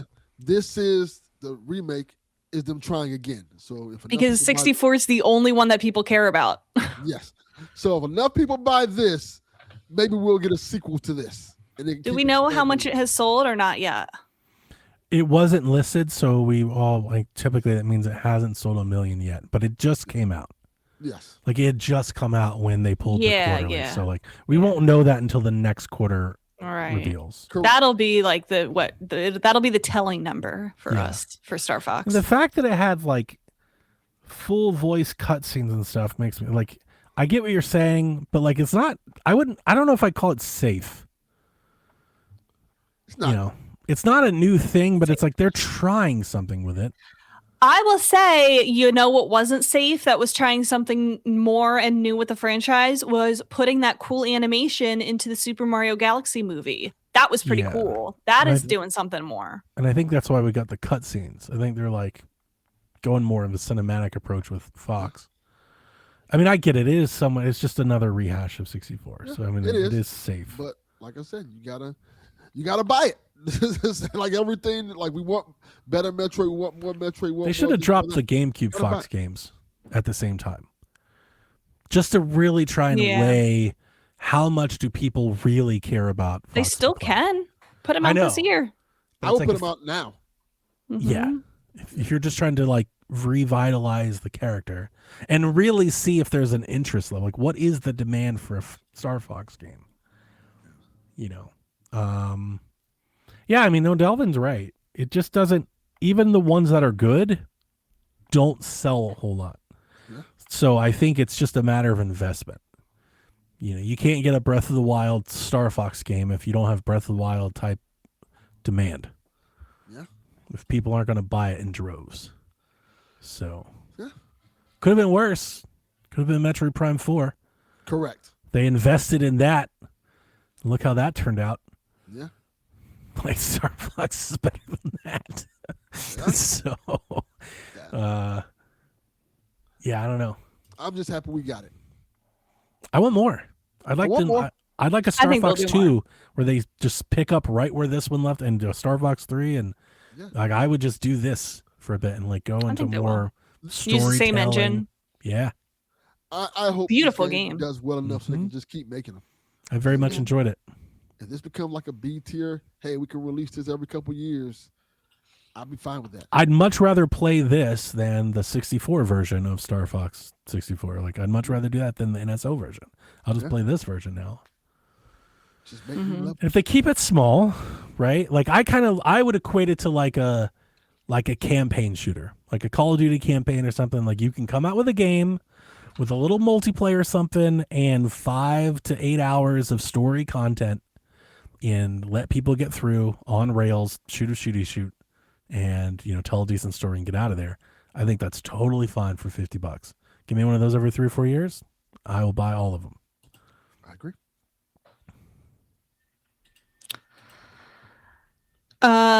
Gags asks, credible sources like Nate the Hate / Jeff Grubb have discussed the following games for Switch 1 that were never announced or released: Fire Emblem Remake, Metroid Prime 2 to 3 Remaster, Kirby Planet Robobot Port, Wind Waker HD, Twilight Princess HD Port. Do we ever see these games or are they scrapped?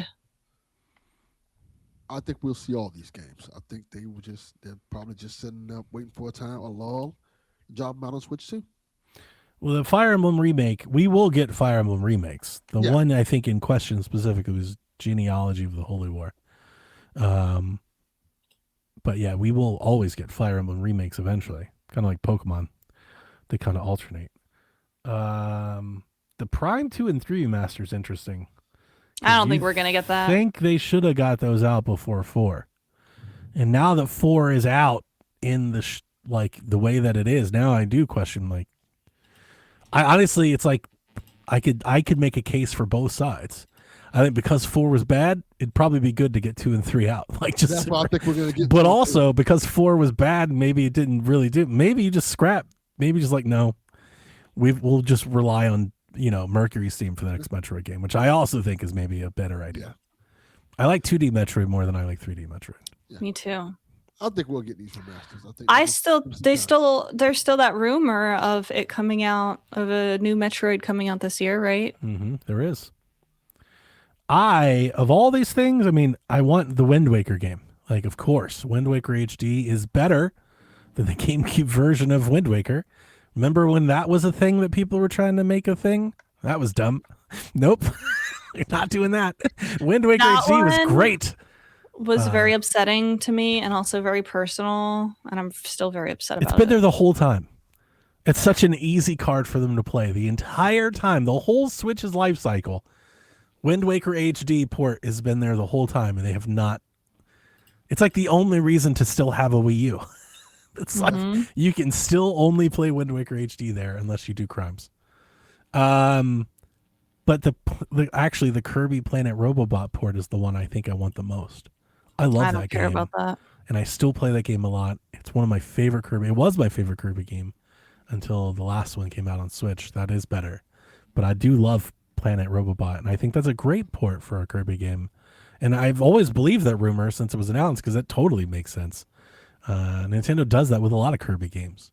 That's a great like C-tier filler title to kind of fill in a calendar. Is a Planet Robobot HD or Deluxe port or whatever. I agree, but I don't think we have time to fill in the calendar right now. I think it's a next year thing. Yeah, if anything, next year. At this point, yeah. The one I'd be willing to bet the most on is a Kirby Planet Robobot port. Out of these 6, When's the last time we had a Kirby game come out? it was the Deluxe upgrade, if you count that, which did have new content. Was that last year? Last year. There is a Kirby game most years. Every year. Yeah, so Planet Robobot makes a lot of sense to me. I'd much rather get that than like another triple deluxe Heroes, Swordmaster, fight 'em up. Like, yeah, no, give me Planet Robobot. Planet Robobot's great. Really fun game. When are they going to start doing more 3DS games? I feel like it's so overdue to be doing 3DS ports. Yeah. Have they done any yet? I don't know. I think so. I literally can't think of any. Did we get Ever Oasis on Switch or no? I don't think so. We've had to have some of them. Rescue Team, Revelations, Hyrule Warriors. I don't know. Those don't really count. That's not what we mean. All the indie stuff. That doesn't really count. Ironfall's 3DS game came to Switch. Yeah. But not like the Nintendo stuff. The Link Between Worlds. I don't even know what they would do. Like, I do want Samus Returns would be a really good one. I want Awakening. That's like the remake I want. I want Fire Emblem Awakening remake. I want Samus Returns and Link Between Worlds and Woolly World Poochie. Woolly World's a really good one. I would rather that. They're not going to do that, but I would rather that instead of the mysterious book. Woolly World's Garbo. Literal Woolly Garbo. World is way better than Mysterious Book. Garbo. And I do think we'll get a port for Woolly World. Remember, it was included on one of their like Switch 2 graphics, and they were like, "That was a mistake." I was like, "No, it probably wasn't as much a mistake as you think." I'm gonna look it up. It was in one of like the eShop graphics. They had like a collage of games, and front and center on that collage was Woolly World. And people were like, "Wait a sec, Woolly World's not on Switch." And Nintendo was compatible Nintendo Switch games. Yeah, and people are like, "What?" And Nintendo was like, "Nothing to see here." I'm like, "Okay." That shit's definitely happening. You don't think that was supposed to be Crafted World there, and somebody just messed it up? I mean, it's possible, but I don't think so. I don't think Nintendo does that. I don't think that gets mistakes out. Kinda like it's like they control the message so hard. It's hard to imagine that an entire graphic got out and nobody caught that. I thought Luigi's Mansion. I thought all the Luigi's Mansion games were on Switch. There's 2 still not on there. Huh? I am counting NSO, I guess. I thought aren't all the Luigi's Mansion games on Switch? Yeah. That's what I thought. Apparently the other... It was Luigi's Mansion 2 HD, right? Yeah. Every other country's version of that Direct, they put Crafted World there instead of Woolly World. Maybe it was a mistake. They should put Woolly World on Switch. They really should. It's a good one, Rebecca. Such a better game. I forgot all about that. There are still a handful of Wii U games that never made it over. Mm-hmm. At the top of that list is Woolly World. Perhaps, I mean, it's hard with the old ones. It's very different, but like Woolly World might be my favorite Yoshi game. I don't think that's a crazy thing to say, really. It's the only other acceptable answer besides Island. yeah, right? Like it's like that's not a crazy thing to say. It's like I do love that game. While I don't agree with it, it's not crazy, and I'm not going to yell at you for it. And then Wind Waker, for sure. Yeah. And then they need to do a Nintendo Land Switch. It's so hard. I mean, I know. It won't be the same unless they do things like Jackbox with it. They can make it like work with your phone or something. That would be cool. Or do the game share 2-screen thing. I think a game share Nintendo Land would be really cool. I agree. Also stuff with like mouse mode. Yeah. Yeah, I mean, just a new Nintendo Land. But I don't know how much the interest is there for them. They're not really fucking with shit like that. Yeah. That's an Iwata thing. Like that era. I know. Like they're not really doing stuff like that. They haven't in years. I know. What 3DS ports do you want? I want like Between Worlds. I want Samus Returns. I want Yoshi's Island Poochie. I would love Animal New Leaf, Crossing. but I was gonna say, I just was gonna say the same exact thing. I don't think they would ever do it. I would absolutely do that. They were like, "Here's New Leaf again." But yeah, give me New Leaf Deluxe. Great. I don't need to talk to you guys for 5 years. Mm-hmm. That is still my favorite Animal Crossing game. Yeah. They're kind of doing Ocarina of Time, but it's not a port; it's a new game. I'll give new remake. Yeah. I just would love ports of the Pokemon games now that they're getting rid of Bank or whatever. Yeah, like X and Y and Omega Ruby and all that. Sun and Moon. Yeah, there's not like a lot that I want, but the ones that I want, I really want. Dude, I know I'm probably the only one that's gonna like feel this or say this. I don't know how long it's gonna take. I mean, based on the trend, I'm gonna be like 50. I turn 40 next year. So when I turn 50, after Shaq is gone, everything, there's going to be a Pokemon Sun and Moon remake. And I'm going to fucking I'm going to go so hard for that. And everyone's going to be like, I don't really like Sun and Moon. I'm like, this is the best. Maybe. Because I love that game. Central Leaks, the guy that does all the leaks, or he like at least compiles all the leaks, says that Pokemon remakes as we know them are kind of over, and that they're going to be just doing more like reimagining things like Legends, because of Pokemon Shining Pearl, Brilliant Diamond, or whatever. That was just a disaster. It was a disaster. So that's the last one that we're not going to have Gen 5. Everyone's like, when are Gen 5 remakes coming? They said that, well, it's they're not planning on that. I really do like Sun and Moon. But that's just a rumor. So mine are really the Fire Emblems, Awakening of Fates. Would rebuy. Yeah. Yarden, listen, I was devastated to know that Shaq is going to be gone sooner than you think. Sooner than you think, for sure. Oh. I did not know this. I was not aware until recently. You've definitely known this. I've brought it up many times. Literally I just don't think you ever took it seriously. I brought it many times over the years. Like everyone knows. Devastated. Everyone that listens to me knows. Sean knows. Definitely. They've all known. It's been a plan for years. It's imminent. It's not imminent. It's not imminent. Imminent. It's not imminent. It's not imminent. Come on. Years away. It's a year or so. Got a little time here. Listen, so soon. It's not. It's really not. Listen, it's not. We will always have PSVG, so it doesn't go away. What am I supposed to do every Sunday? Oh my God. PSVG. I didn't want to do this right now, Rebecca. Why are you doing this?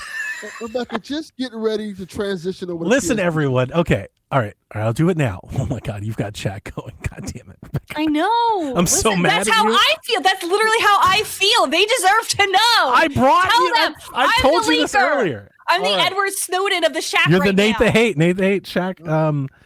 My plan for a couple years now, I can't keep doing 2 podcasts a week forever. And I can't keep doing 1,000.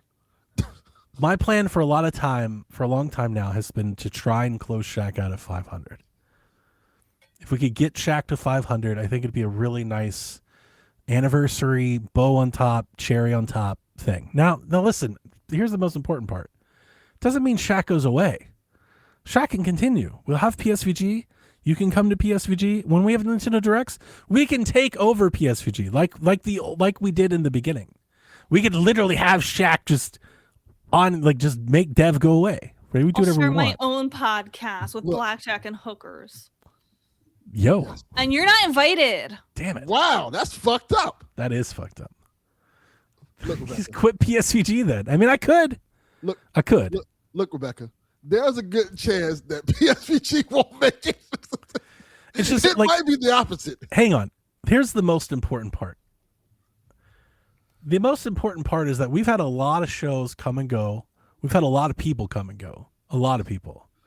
And none of them have reached the heights or had an audience like Shaq. And I respect that.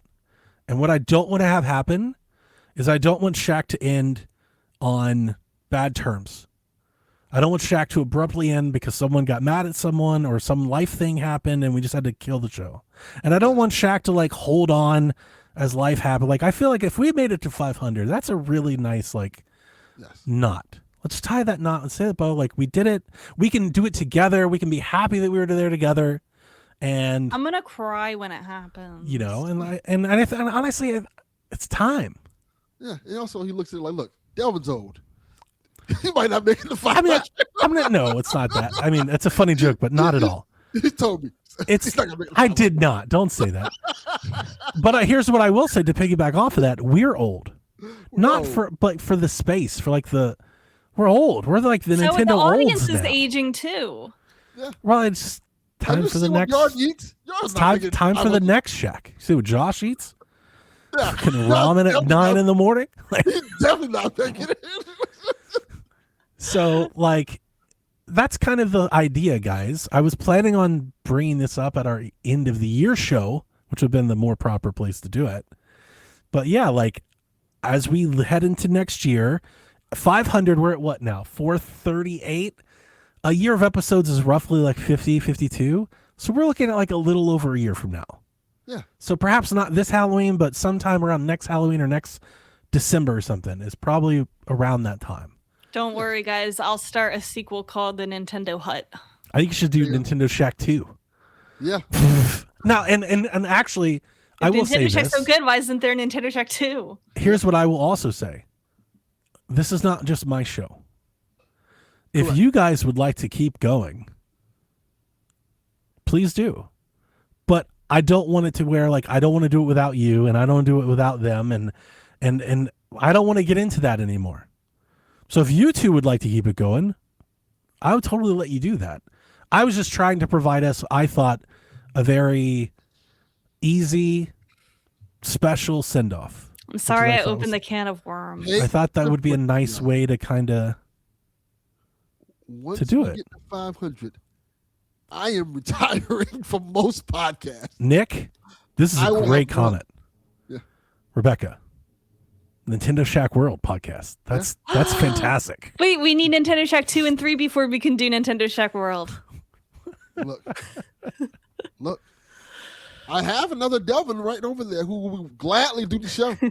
And if Jack liked Nintendo, I would offer that. But like, well, I don't have anyone to turn it over to.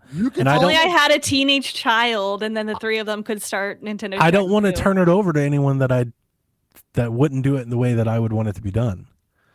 And like I said, just because we stop the feed doesn't mean that Shaq stops happening. We can still have Shaq. Like before we all had our own podcast feeds, we used to just do Shaq on the PSVG. We would just do random episodes of Shaq. That's how this started. So if anything, to me, it's kind of a return to how we began. Yes. You know, but it's just like it's not that 2 podcasts a week is all that difficult. It's playing enough to have something to talk about on 2 pods a week, doing the news for 2 pods, just the whole thing. You know, I've been doing this for more than 500 weeks. Like I have been doing this for so long. Yes. That I would like to just get back to just the one. And I don't do 2 pods a week. I do more than that. So. Yeah. So I also need to raise some of this stuff in eventually. So, and like, yeah, we will have directs and we will have games and we will talk Nintendo. That will always happen. That has always happened. Yes. That will not stop. Okay. But we won't have a weekly dedicated Nintendo thing every single week. And I'll even go this. If you guys want to do like a once a month thing, I could probably make that happen. But I will let that happen. That's up to you guys. I'm not going to. I just need my weekly therapy so I don't jump off. Come to PSVG. Dev would love to take some weeks off. Yeah. Dev hates me. Dev hates He hates all of us. Yeah. He hates me. Have you seen me and Dev the last 6 months? Anything I recommend to him, he immediately hates it.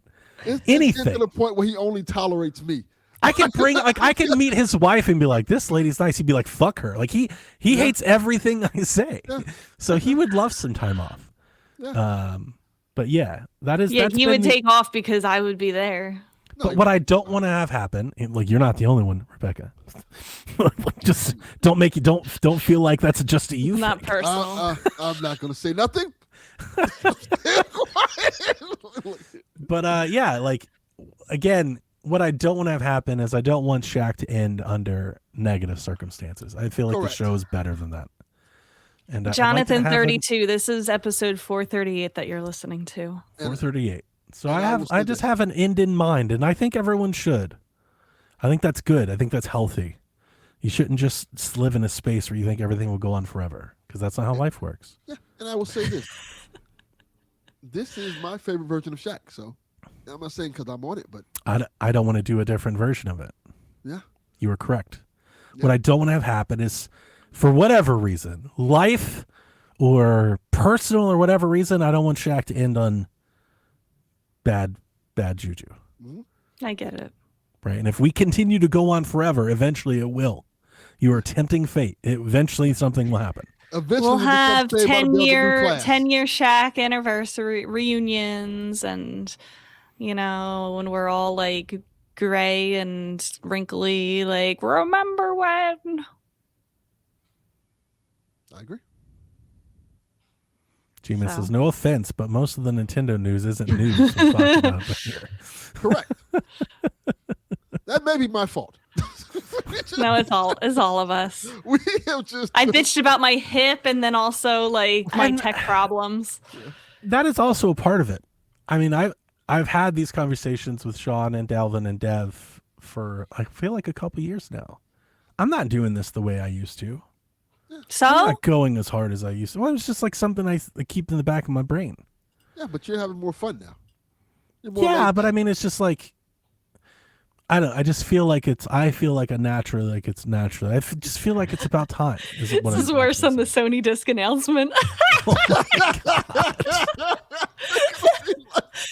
Hey, and much like the Sony Disc announcement, we gave you time. We'll let Yeah, you we know. give you a warning. Gave you a warning. Gave you more warning. At least I than Sony didn't did. say Shaq forever was dead. We'll still do Shaq. Yeah, We will still find time to Shaq. I'll still be there. We'll still do discs every once in a while. Yeah, special Yeah, it's a edition. more Shaq. limited release. Donnie messaged me like, "Hey, we doing Shaq?" Like, all right, fine. And if you guys want to Okay. kill PSVG, I can tell Dev. I'm sure he won't fucking care. We'll never hear about Dev. We'll never hear from Dev again. Yeah. The point about PSVG is newer. PSVG also is just whatever. PSVG is nonsense. Yes. Do whatever the fuck I want to do with that show. Correct. Right. Like, it is what it is. I wouldn't do that to this show. Yes. I've never done that to this show. Right. So it's just a little easier. Like, to take over a show and do a Shaq thing or a PlayStation, like, we can do that on PSVG. Yeah. Mm-hmm. We'll just bring Rebecca in on PSVG. Yeah, it's a little flexible. Yeah, week to that's week. easy. Okay. That's a lot easier. Rebecca, you just come over there with us. I don't think it'll be as bad as people think it is. Are all of these remaining questions also from Gags? Yeah, he's the MVP this week. He was the only Love one that sent questions until this morning. Shiv got one in. and Actually, someone else got untrue. The Winter Gamer, 23 hours ago, replied with a question that is not on here, so I will one. add Did I it. miss it? Yeah. Sometimes Blue Sky's weird where I'll hit the notification post, but I don't see notifications. Yeah, that happened before. Yeah, like I noticed that last week too. I was like, where Yeah, is it? I didn't get a notification for like a week. You have to like click the right link to get to it. Yeah. There it is. I see it. I do remember this. Favorite forests. It's a good one. Okay. We'll do the rest of Gags questions first. Okay. Which Switch 1 game gets a Switch 2 edition in 2027? Are they still doing Switch editions? I don't know. That's Well, one for the- one. Well, no, wait. Oh. Nintendo Shaq, no, Switch Sports, what is it? Switch Smash Ultimate. Smash Ultimate. Smash There you Ultimate. go. That's what you're going for? It's a good one. I have a weird one. I got a bunch. Metroid Dread Switch 2 edition? edition with bonus levels. Even Oh, though they're doing a New new game. 2D Metroid. Yes. Wow, they're just going all in on 2D Metroid then. You're like, hey, why you wait on that 2D Metroid? Here's Metroid Dread for Switch 2. We added like It's not a couple bad. more. It's not bad. I would love for them to go. I see your bet, and I'm gonna raise you. Okay. Do it. The announcement is here's a port of Samus Returns for Switch 2, and we're working on a new 2D Metroid. I like that too. Here's Samus Returns. I think that's more or less what the the rumor is that Okay. there's a new 2D Metroid and then like a remake. Well, that I people didn't are- know. People are speculating it's either Super Metroid or Samus Returns. I've heard of the Super Metroid like remake, Yeah. and that one I don't like. That one scares me. That one I'm is like, wait a minute, but don't fuck with that one. Yeah, Like- I know. Like, Super it's like- Nintendo remakes are like sacred and holy. there is like if it's Metroid Dread but Super Metroid, I'm like, okay, but it's like, but we don't need that. Super Metroid is great. Like if you're gonna remake Super Metroid, I kind of want you to keep the sprites and shit and just make it like more glowy, like, but keep it looking Super Nintendo. But I feel like they're gonna make Like Dread. Super Metroid like Dread, and like, I mean, I'm fine with it, but I don't particularly want that. But I'm not a Metroid person, so it doesn't really matter what I want. But like, I don't want that. Do you want that? I wouldn't mind it, but I wouldn't want it. But I didn't love Dread I'm so fine with much that I want all of the other Metroid games to look like Dread. I thought it was beautiful. it's nice. Yeah, but Super Metroid is beautiful. Yeah, but they're not ever going to do pixel art again. Then I really don't.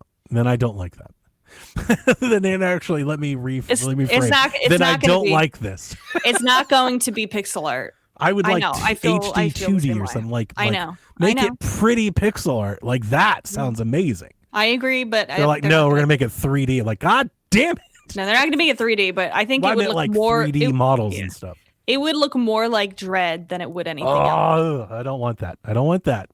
I know. I would be fine with it personally. Switch 1 games we want updates for on Switch 2. The very first one that comes to mind is Astral Chain. There's several. Astral Chain, Doom, Dying Light. What's the other one? Lego City. I think all of those games are capped at 30. Like the game just won't go over 30 frames a second. So they should all get Switch 2 editions where they all get released and to go to 60 frames a second. That would be fantastic. I think Crash 4, Crash Team Racing, Fire Emblem games I think are capped at 30. Tony Hawk I think is capped at 30. All of those games. I could use Switch 2 editions for every one of them. Yeah. I'd want a new Tony Hawk game. I don't. Like, no, I'm good with the remasters are fine. Like, it's all I ever need. Just make it run at 60 and it would be great. Yeah. The first Switch 2 edition that I think we're going to get, and this isn't really a prediction. I think this is it's kind of out there. I actually think it's going to be The Witcher. The Okay, Witcher I is can see supposed to, The Witcher think is they did do that. supposedly getting a next gen version soon. And I I would thought that already imagine well, I think they have like a DLC that's coming up. Like they're making DLC for The Witcher 3. And they're going to have like an expansion, like some sort of content for it. And I would imagine part of that would come with some sort of Switch 2 version of that game. I would think. And didn't Panic Button do the port? So I don't know if they'd have to pay them to go back and do it again or something. But Probably. I was going to say Pikmin 4 would be my personal hope for a Switch 2 edition. isn't Pikmin 4 pretty great though? It is great, but here's the thing. I want them to add more content. Oh, you just want more stuff. Gotcha. And I bet you they could also make it even prettier than it already is. Yeah, I agree with you. They could definitely crank up the lighting and whatnot. It is pretty It's great a looking beautiful though. game. It's a beautiful game though. Pikmin 4. That would be my hope. Pikmin 4 kind of cooked. Like they were Mhm. pretty. They were pretty good with that one. By far my favorite Pikmin game. I don't think they will, though. I should have played it more. Just not that. You didn't beat it? I didn't. I never do. Wow. I never do. I'm just not that. I'm not like that. I'm not so into Pikmin that I like play it that long. It never keeps me to enough to finish. Kind of like Diablo. I get in, I play until I get my fill, and then I move on. If And I they don't came really- out with a Switch 2 version, would you go back and play it? Absolutely. Yeah, I would. I may go back and play it one day just because. Yeah, you should. Like, it was It's a great fun to game. play. It was so But- good. Yeah. Astral Chain, for one, would be great. Mhm. Get a 4K, blow that up a bit, 60, that would be lovely. That's a good one. It's a good game.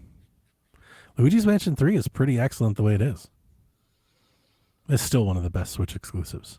I'll hear nothing else. That game was great. I have that game. When we get a Luigi's Mansion 4 announcement, I am going to be very excited. Because like Luigi's Mansion 3 was a huge step up in the quality. I think department. that's not too far off. I'm going to be And honest. Luigi's Mansion 4 should be fantastic. Like based on where they're coming from, and like it should be so good. And the hype should be there. So the hype wasn't there for 3 because people thought it was going to be more of the same, and then it surprised them. Now when they do Luigi's Mansion 4, the hype's going to be there because everyone's going to be like, but the last one was great. So that'll be more fun.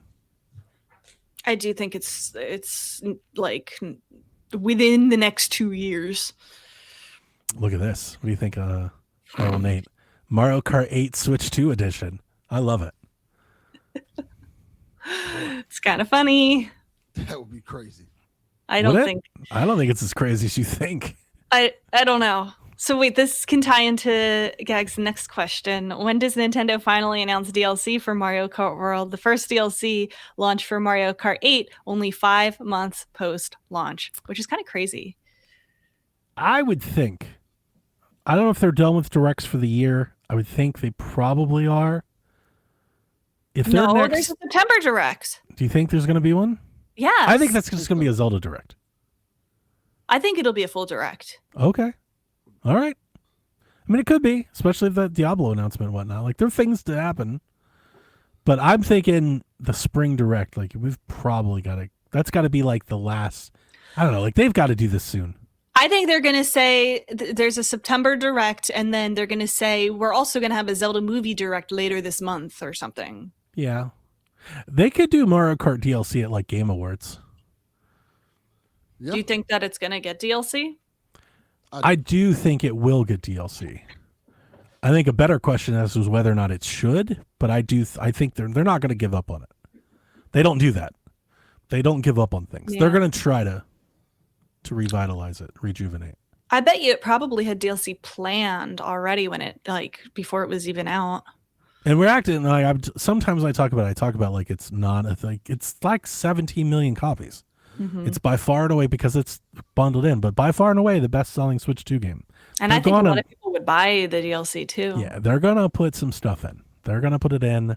When does are we getting close to like when the Switch Online renewal season? So like that's another thing that they've been doing with Mario Kart for years is like they kind of put the DLC into there. They also did just do an update to Mario Kart World that added some things. Yeah. So they're like, working on it. you have to think it's got to be soon. How they're doing it, I'm curious. Are they just going to like add a menu to the game where you can go and do things, or are they going to like gonna add actually another add it world. to the world? They're going to I add another wouldn't- world. This is going to sound crazy. Like I don't think it's that hard if they just added like a Mario Kart 8 menu. Like you just hit the menu and you just launch into the online and the courses are there and you rotate and keep playing. I totally could see that happening. Yeah. That's a bad idea. I don't think they're going to do it. I think they want to try and make Mario Kart World its own thing. But I do think there exists the option to somehow tie those things together if they wanted to. I think it's possible for sure. But I don't know. I don't know if that's what people would want or not. It's weird that it's not weird. It's a little surprising with Nintendo that these two. I love that the Mario Kart team went for something different, but it's weird that they basically drove like a dividing line between like users. It's a very non-Nintendo thing to do. You know, you essentially have a group of people that are like, I love Mario Kart World and this is the Mario Kart I'm playing. And then you have people, I think I'm falling more into the camp. It's like Mario Kart World's cool, but I actually probably prefer Mario Kart 8, so I'm going to keep playing that one. And now you've got like 2 Mario Kart live service things going on.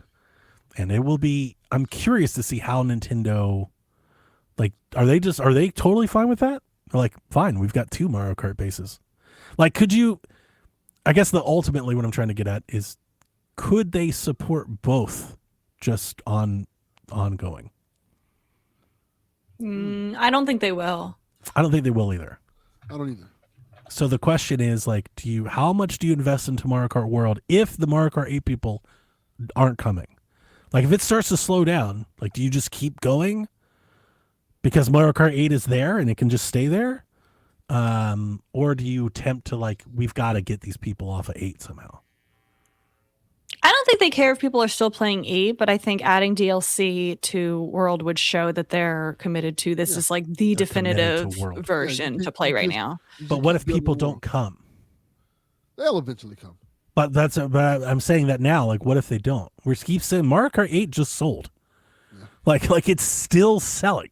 I know. Mario Kart 8 you can't deny that it's still selling. It sold like 6 million copies last. I was going to say, you can't ignore that there's 70 million people that have it. 80 million. What is it? Right. So it's like, do you keep double downing on World if people don't make the switch, or do you just acknowledge that Mario Kart 8 is great? It's got an abundance of content, and it is what it is. You just leave it there. I feel like they have, this is like a kind of a new situation for them. Like, they haven't really ever found themselves in this situation before. The only thing that's kind of close is releasing Splatoon 3 when Splatoon 2 was already out and doing great. This is what I was kind of talking about. So Josh, the High Roller, says maybe they add a classic mode to World with some new I was kind of thinking, like, is there a way to bridge the gap a little? Well, how many people won't buy that because they already have 8? It's weird. Yeah, it's a weird question. Why do they do anything? Because 8 is still selling. Yeah, it's there. Like, they don't have to. They don't have to touch 8 ever again. It's there, and people can play it. Yeah, that's the other part. It's like they don't have to change it. They could just keep supporting the World and let 8 keep selling regardless, because 8's going to sell. It's crazy that it sold that many, but it's still selling. What it offers is so grand that, like, in some ways, Mario Kart World kind of pales in comparison. Yeah, it's like, but 8 is pretty great though. You just keep building on World to hopefully get World to keep selling on its own like that. I've had a year trying to explain this to people. I think sometimes I come off like I hate World. I don't. No, World is great. It's just not 8. Like, World's only the problem with World is that 8 exists. So let me ask this: if they added, and this would be kind of new, what would you do if they added a paid DLC campaign to Mario Kart World? I'm not going to buy Mario Kart World content. I'm just not playing it. I'm just not ever at all. What if it was something you wanted? I think it would have to be something different. If it's just like, this is what I've always said.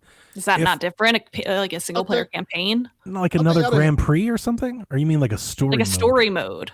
I would do a story mode. Yeah. Yeah, that would get me. Because I feel like that's like their open world needs something to drive me through it. Yeah. But if they just give me more content in World, like they did Mario Kart 8, if it's like their parallels, and it's just more Mario Kart World, I don't want more Mario Kart World. I'm good. Mm-hmm. So, like, that's my kind of thing with Mario Kart World, is whatever the expansion or DLC is, I feel like I need it to be a little different. Yeah. But I think there are people who like World and who would want that and they would support that. 100%. Yeah, and I'm totally for them getting that. Yes. Yeah. And I think that's the difference. I think there's going to be some people like Donnie, like, you know what, this isn't for me. But there are others who are like, I want more stuff to this. And once they start adding more stuff onto it, I think more people will come to the game. Like, when I play Mario Kart 8 these days, I hit online. Like, I'm just looking to race. I just want the race and stuff. Like, we've done this before. I need to go back to all things about Mario Kart World. But yeah, more Mario Kart World tracks or sections, and that's not doing it for me. I need something else. I need a battle mode. I need an arena. I need a battle. I need something else. I don't care what it is. I would buy it. And you probably wouldn't have to. I'm assuming they'll put it in the Switch Online like they did 8. True. What they don't want to do is they don't want to do what Fortnite did. Not Fortnite. What was the game? Overwatch. where you just cut off that whole first base when they just like, hey, we're gonna get rid of Overwatch 1. Yeah, no, that would be a huge mistake. They're not going to do that. Just let them both. They would never do that. But once Mario Kart World becomes decoupled from the actual system, like the pack-in, if the sales slow, like slow, then I do think you question, like, wait a minute, should we be putting our development resource into this, or just maybe do we get more bang for our buck by just maybe supporting 8 more? Well, I wouldn't decouple it. Or just do both. That's kind of like, there's a part of me, it's like, maybe just alternate year to year and you just do both. Yeah. I wouldn't decouple it. Just let people just keep getting Mario Kart World with your Switch too. Make it a thing. No, they're going to, though. Then they already announced that they're going to pull it. Yeah, they it's did. not going to be a back end. I wouldn't decouple it. I would just like, hey, just make this the thing. Like, hey, you get this automatically. That's a moneymaker, though. Yeah. And I would just add paid DLC to it. I'm really surprised that the Mario Kart was ever included to begin with. Yeah. Of all the games that most people would buy separately, that's the one. I'm surprised that they packed it in. I would make sure that I think they were trying to move consoles. And they did. Every Switch 2 owner has Mario Kart World, whether you want it or not. That's the other thing. I would have put 8 in there. I would not have wanted that because I already have it. Sure. No, I know.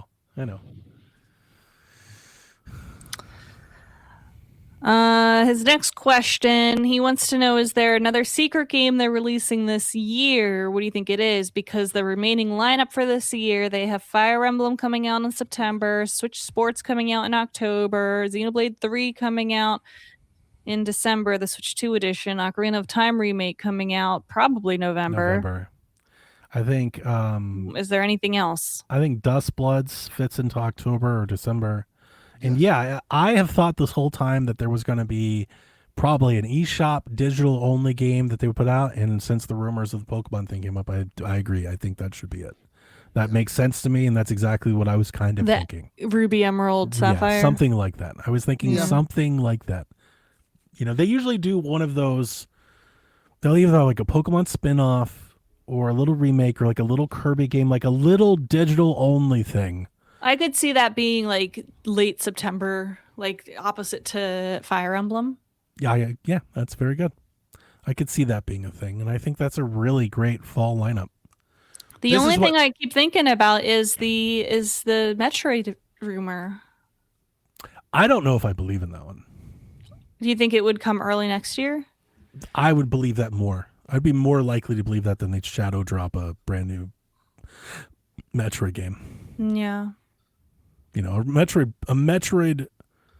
Super Metroid remake, like they just drop with little, like I don't think that would be the case. That's something they were going to buzz up a bit. Yeah.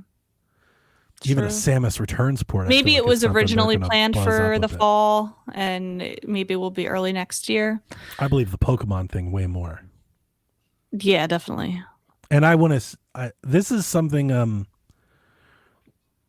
I don't think people talk about it. Nintendo does this very well. Stacking the shopping season full of shit to buy. Yep.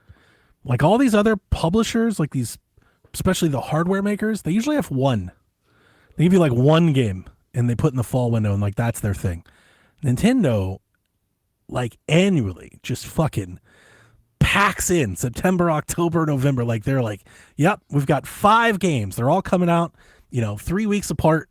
And they're going to hit all of our bases at once. We got a Fire Emblem game, a Pokemon game, a Zelda game, or a Mario game. Like, they kind of just get everyone in. I think that does wonders for them. Mm-hmm. They do a good job at this. No Kirby game this year? Not yet. I don't think so.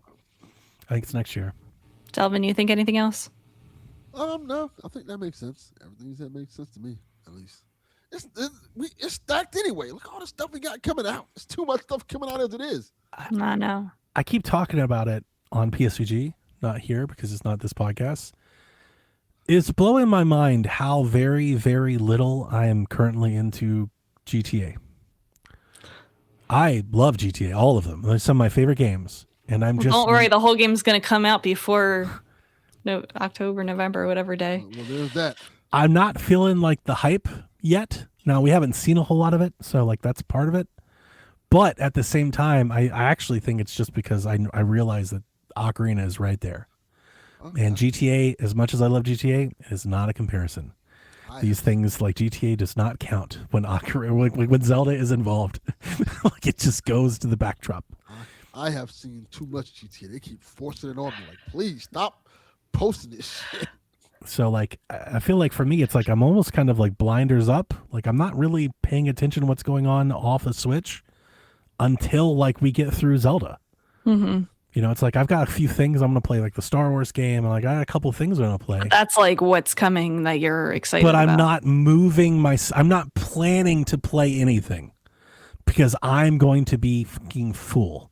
I'm going to be playing Fire Emblem, and then I'm going to be playing Switch Sports, and I'm going to be playing That's going to be me with Zelda and the Warrior Cats game. Like I'm kind of packed. Like I'm kind of spoken for. Yeah. So it's like I will get to GTA, and I'm sure it's going to be great, and I will get to several, like even like something like Kenna. I loved Kenna, and apparently the sequel's supposed to drop in the fall. I may not get to that until our winter break or something. Hey, these games don't go anywhere. Like it's just there's so much. I didn't put it in the news, but didn't I'm just remembering this off the top of my head. Didn't Hellraiser just get announced for Switch 2? That is correct. And people are talking like people are like this game is great, and I'm like I would love to play it, but I don't know if I'm gonna have the time. Yeah. Like I'm running out of. I feel like a lot the last 2 months. I'm running out of time trying to juggle all these games. There's just too many games. Too many games. And we can't. It's a good problem to have. You can't be fucking around with Zelda. Like that's the day one game. Replaying Ocarina of Time, by the way. That's lovely. I took it for a spin. I don't know if I want to play the whole thing again. It's fun. I like that game. You playing on Switch? Yeah. I was playing on my analog. Yeah, that's good. I took it for a spin the other day. It's still wonderful. Mm-hmm. I can't wait to see more of this remake thing. Me too. It's soon. It's got to be soon. Mm-hmm. Pretty fun. Our last question comes from Brendan Wintergamer. What are some of your favorite forest/woods areas in video games? Hang on. We got Josh Hyrule. He says, I feel like Ocarina is such a short game that it doesn't really interfere with other releases that much. I understand what you're saying. The Zelda Ocarina of Time will take probably a month for me. Yeah, I would not call it a short game. If it's still everything that, like if it's 1-to-1 and everything that's there, I'm going to want to spend so much time in that world. I want to collect all the bottles. I want to do all the things, all the And if there's more stuff, it'll be even more time. Yeah, like I realize I'm not going to play it 160 hours like Breath of the Wild. I get it. It's not like that. No, but it's still a 20 to 30 hour game, depending on. It's a time-consuming game for me. Yeah. I would not. That's not a short game in my definition. And that's a game I'm not going to be trying to like finish. I'm not there to just beat it. I'm there to live it. You know, like I'm going to take my time with a game like that, for sure. Exactly. So if that game comes out November 15th and GTA comes out November 21st, I probably won't consider playing GTA until like December 15th. Like you're getting a solid month of Ocarina from me before I probably play anything else. I get it. Our last question is about forest/woods areas in games, which are some of my favorite areas in games. I love the Forest Temple in Ocarina of Time. The Forest Temple. And speaking of, it's never been better. No, and it's never been bested. It is still, I think, my favorite. I just love forest areas in any game. I love trees. I love the woods. Like I grew up playing in the woods. Like that is my home. You mean moss bad, yeah. There's a reason why I go as Forest Minish. Like I love the Minish Woods are an amazing area. Just like anything with like trees and canopy and greens and like a lot of nature. Like those are always my favorite areas anywhere ever. It's an interesting thought there, John 32.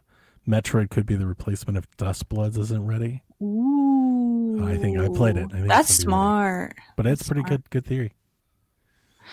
I love anytime that there's like kind of autumny trees, like in the Akala region in Breath of the Wild. Like, just love it. It's just such good aesthetic. I do love the Akala. That's my favorite region in Breath of the Wild. I was going to say, on the plateau, like when you first get down off the plateau towards the field, towards the left, there is a little forest there. right? Where like they have like a Hinox that's there, but there's like I think it's a rich forest. There's like bugs and things that's there. And I do like that little forest for some reason. I'm not sure why I always think of that one, but that little forest is a great. I think in the forest. DLC there's a shrine there. You might be right. And then also Awada's, Awada's mountain, like that whole forest area with all the bugs. Like I love that area too. But the temple though, the forest temple is it. Delvin? All right. I'm gonna give you my top 2 Forrest in video games. Number 2, Forrest from Resident Evil. Remember he was the guy whose last name was Forrest? And he got eaten by the crows? What a sucky way. He's a fucking noob. How you get eaten by crows in Resident Evil? What a loser. Number 1, Forrest Whitaker. Oh my god. He's in a Star Wars game. He's in Yeah. Jedi Fallen Oh Order my god. too. The GOAT. Sure. The forest in Assassin's Creed 3. I never played that. That's a good forest. That's the U.S. one, the Revolutionary. You can run run along the treetops. You can like run across the branches and stuff. That one's pretty good. I got one. Ghost of Tsushima. That's a great one. The Golden Forest?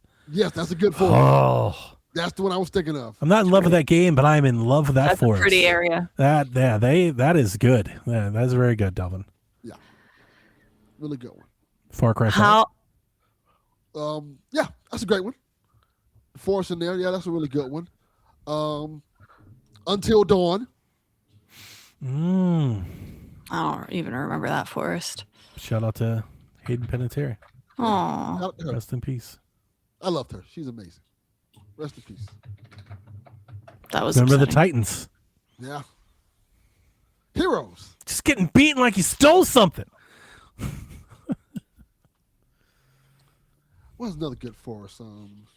It's a lot of good forests in video games. Kenna, of course. Kenna, that's a good Kenna one. has a Let me lot of go good to my forests in list. there. I'm trying to think of some more. Who doesn't love a good forest? Red Dead has a lot of good forest areas. There's in a good there. forest area in Chrono Trigger. I feel like those aren't like full enough. Like they have I like- trees. It's like I like Odyssey the- has the forest level, but like I like the it's forest not my in Red Dead favorite forest level. because you're going through the forest and then some weird shit happens, like a bear comes attack you, Ori in general. or you Yeah, I just mean, yeah, no, that's a good one. Good walk up call. walk up to a cabin and they try to do things to you that's not good. Ori's good. Or is really good. Yeah, I should have had that one. I was thinking differently. I was specifically thinking like, what are you doing in the forest, not just that it is the Oh, forest. yeah. Yeah. Mm. I'm sure there's lots of others. It's just the aesthetic. Yeah. Mhm. It's a really cool aesthetic for video games. Mm-hmm. Metal Gear Solid 3. Oh yeah. It's a good forest area. Really good forest area, actually. Are you gonna play the collection this week? I'm picking it up. I'm off on Friday. Yeah. I had to go back to my GameStop, my new GameStop, pick up my copy. Yeah, I'm excited for that. So I'm saying I'm running out of time to play all these games. I'll be really interested in what you think of Peace Walker. I've barely played Black Flag yet. I haven't played it at all. It's still in the wrapping. I want to So play it's it. like, yeah, at some point I gotta hunker down and really start. I'm about to start ditching some things. I may have to ditch Sleeping Dogs. It's like I've really liked it, but like I've got so much to play, and I don't want to. I don't think I want old to. game mode. I don't want to spend 10 more hours here. I'd rather spend those 10 hours somewhere else, in Metal get it. Gear or Black Flag or something. There's a couple other Zelda drops in chat: Forest Haven and A Link to the Past, Lost Woods. Lost Okay. Woods, Link Lost Pass Woods. is great. Wait, I can't believe I didn't say Maple Treeway from Mario Kart. That's a Oh, good okay. one. That's a It's really, good one. It's a good topic. It's a good question. It's- Mm-hmm. But Love yeah, it. I'm running out of things to play. Or I mean, I'm running out of time to play all the things I'm trying to play. Mm-hmm. Yeah. And I have to start making. That You know is- that. You know what's fucking it all up. You know what's causing this? What? My Steam machine. Oh yeah. Because instead of like putting hours into like the new game I bought, I turn on my Steam machine, and my Steam machine is like, here's 700 of your ROM game. You play whenever you want. And I'm like, yeah I do just want to play NCAA 2K8 for some reason. Yeah. Mood. I'm doing the same thing. Mood. Totally. I get it. And then 5 hours goes by, and you're like, I go on a podcast. You play anything this week? I'm like, well, No. I'm playing this. I know there's always stuff that I've played that I will Nobody never wants even to bring up hear on about. here because it's like, oh, okay, like you just did that again. I'm not playing anything the audience wants to know about. but Exactly. I am playing games still. Yeah. You replayed the first level of Sly Cooper 6 times. What's your problem? Yeah. Correct. My Steam machine is fucking it all up. Like, it's just like having it so readily available. It's like, I could just quit doing all of this and just do this. Maybe we should quit Shack and just like do Steam that. Shack? Steam Oh, Shack. could you imagine the troll? If we just, the next week, Steam Shack.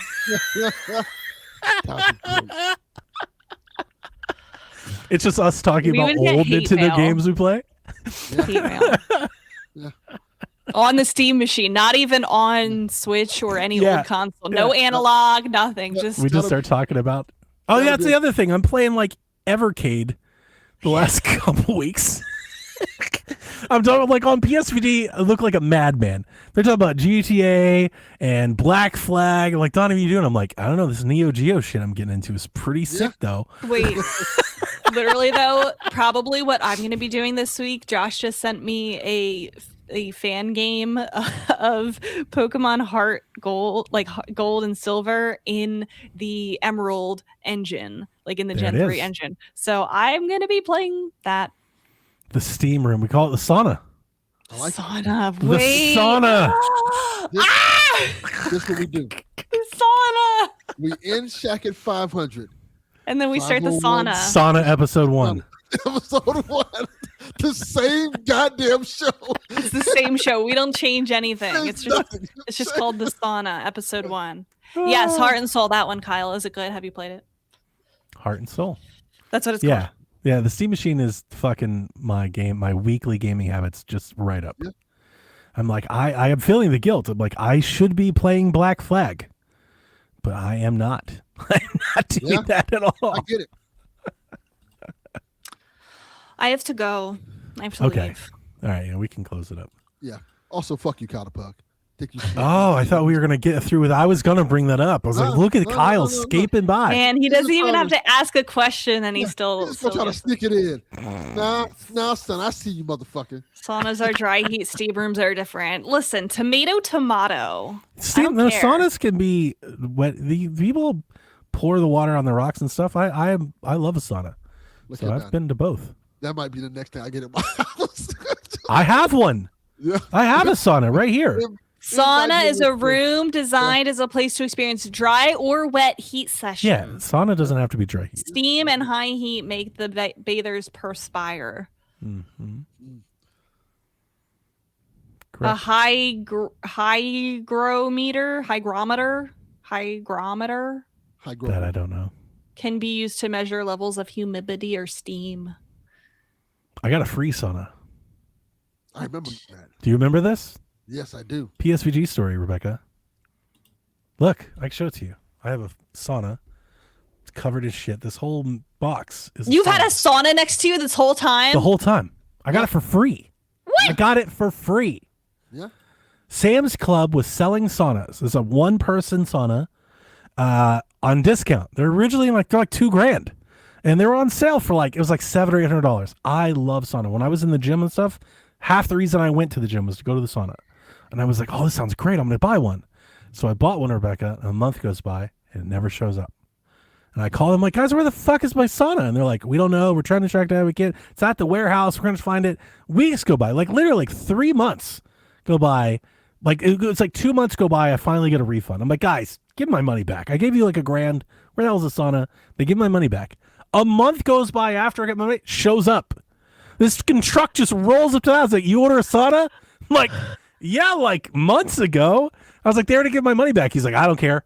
Like, he literally was like, See, I would never have uttered the words, they gave me my money back. Oh, I did. I was like, hey, they gave me my money back if you don't want to get it off the truck. He was like, I don't care. It's sitting in our warehouse. We got to get rid of it. Wow. I even called Sam's back, and they're like, yeah, it's, You're a better person than I am. They're like, we already wrote that off. Like, just enjoy it. They told me to keep it. Wow. So, amazing. So cool. Do you use it? not as much as I would like to. It's not as comfortable as like a gym sauna because it's so tight. It's very claustrophobic. Yeah. Okay. Whereas like the gym, it's very open. You can lay out and stuff. This one you can't. You kind of have to stand or sit still. So I don't use it as much as I would like to. But I do use it. If I had to leave the country and go somewhere else forever, it would be Finland. Yeah. Mm-hmm. They're living it up there. They're definitely the happiest of us. Yeah. They like to have Like of humans. I feel like they're the happiest humans. So, Okay, I have to go. deuces. I gotta go paint anyway, so I'll see you guys later. See you later, Koopalings. Bye. Peace. Whenever you're ready. All right. This is Frederick from Fire Emblem Awakening. And I forgot the line already. What?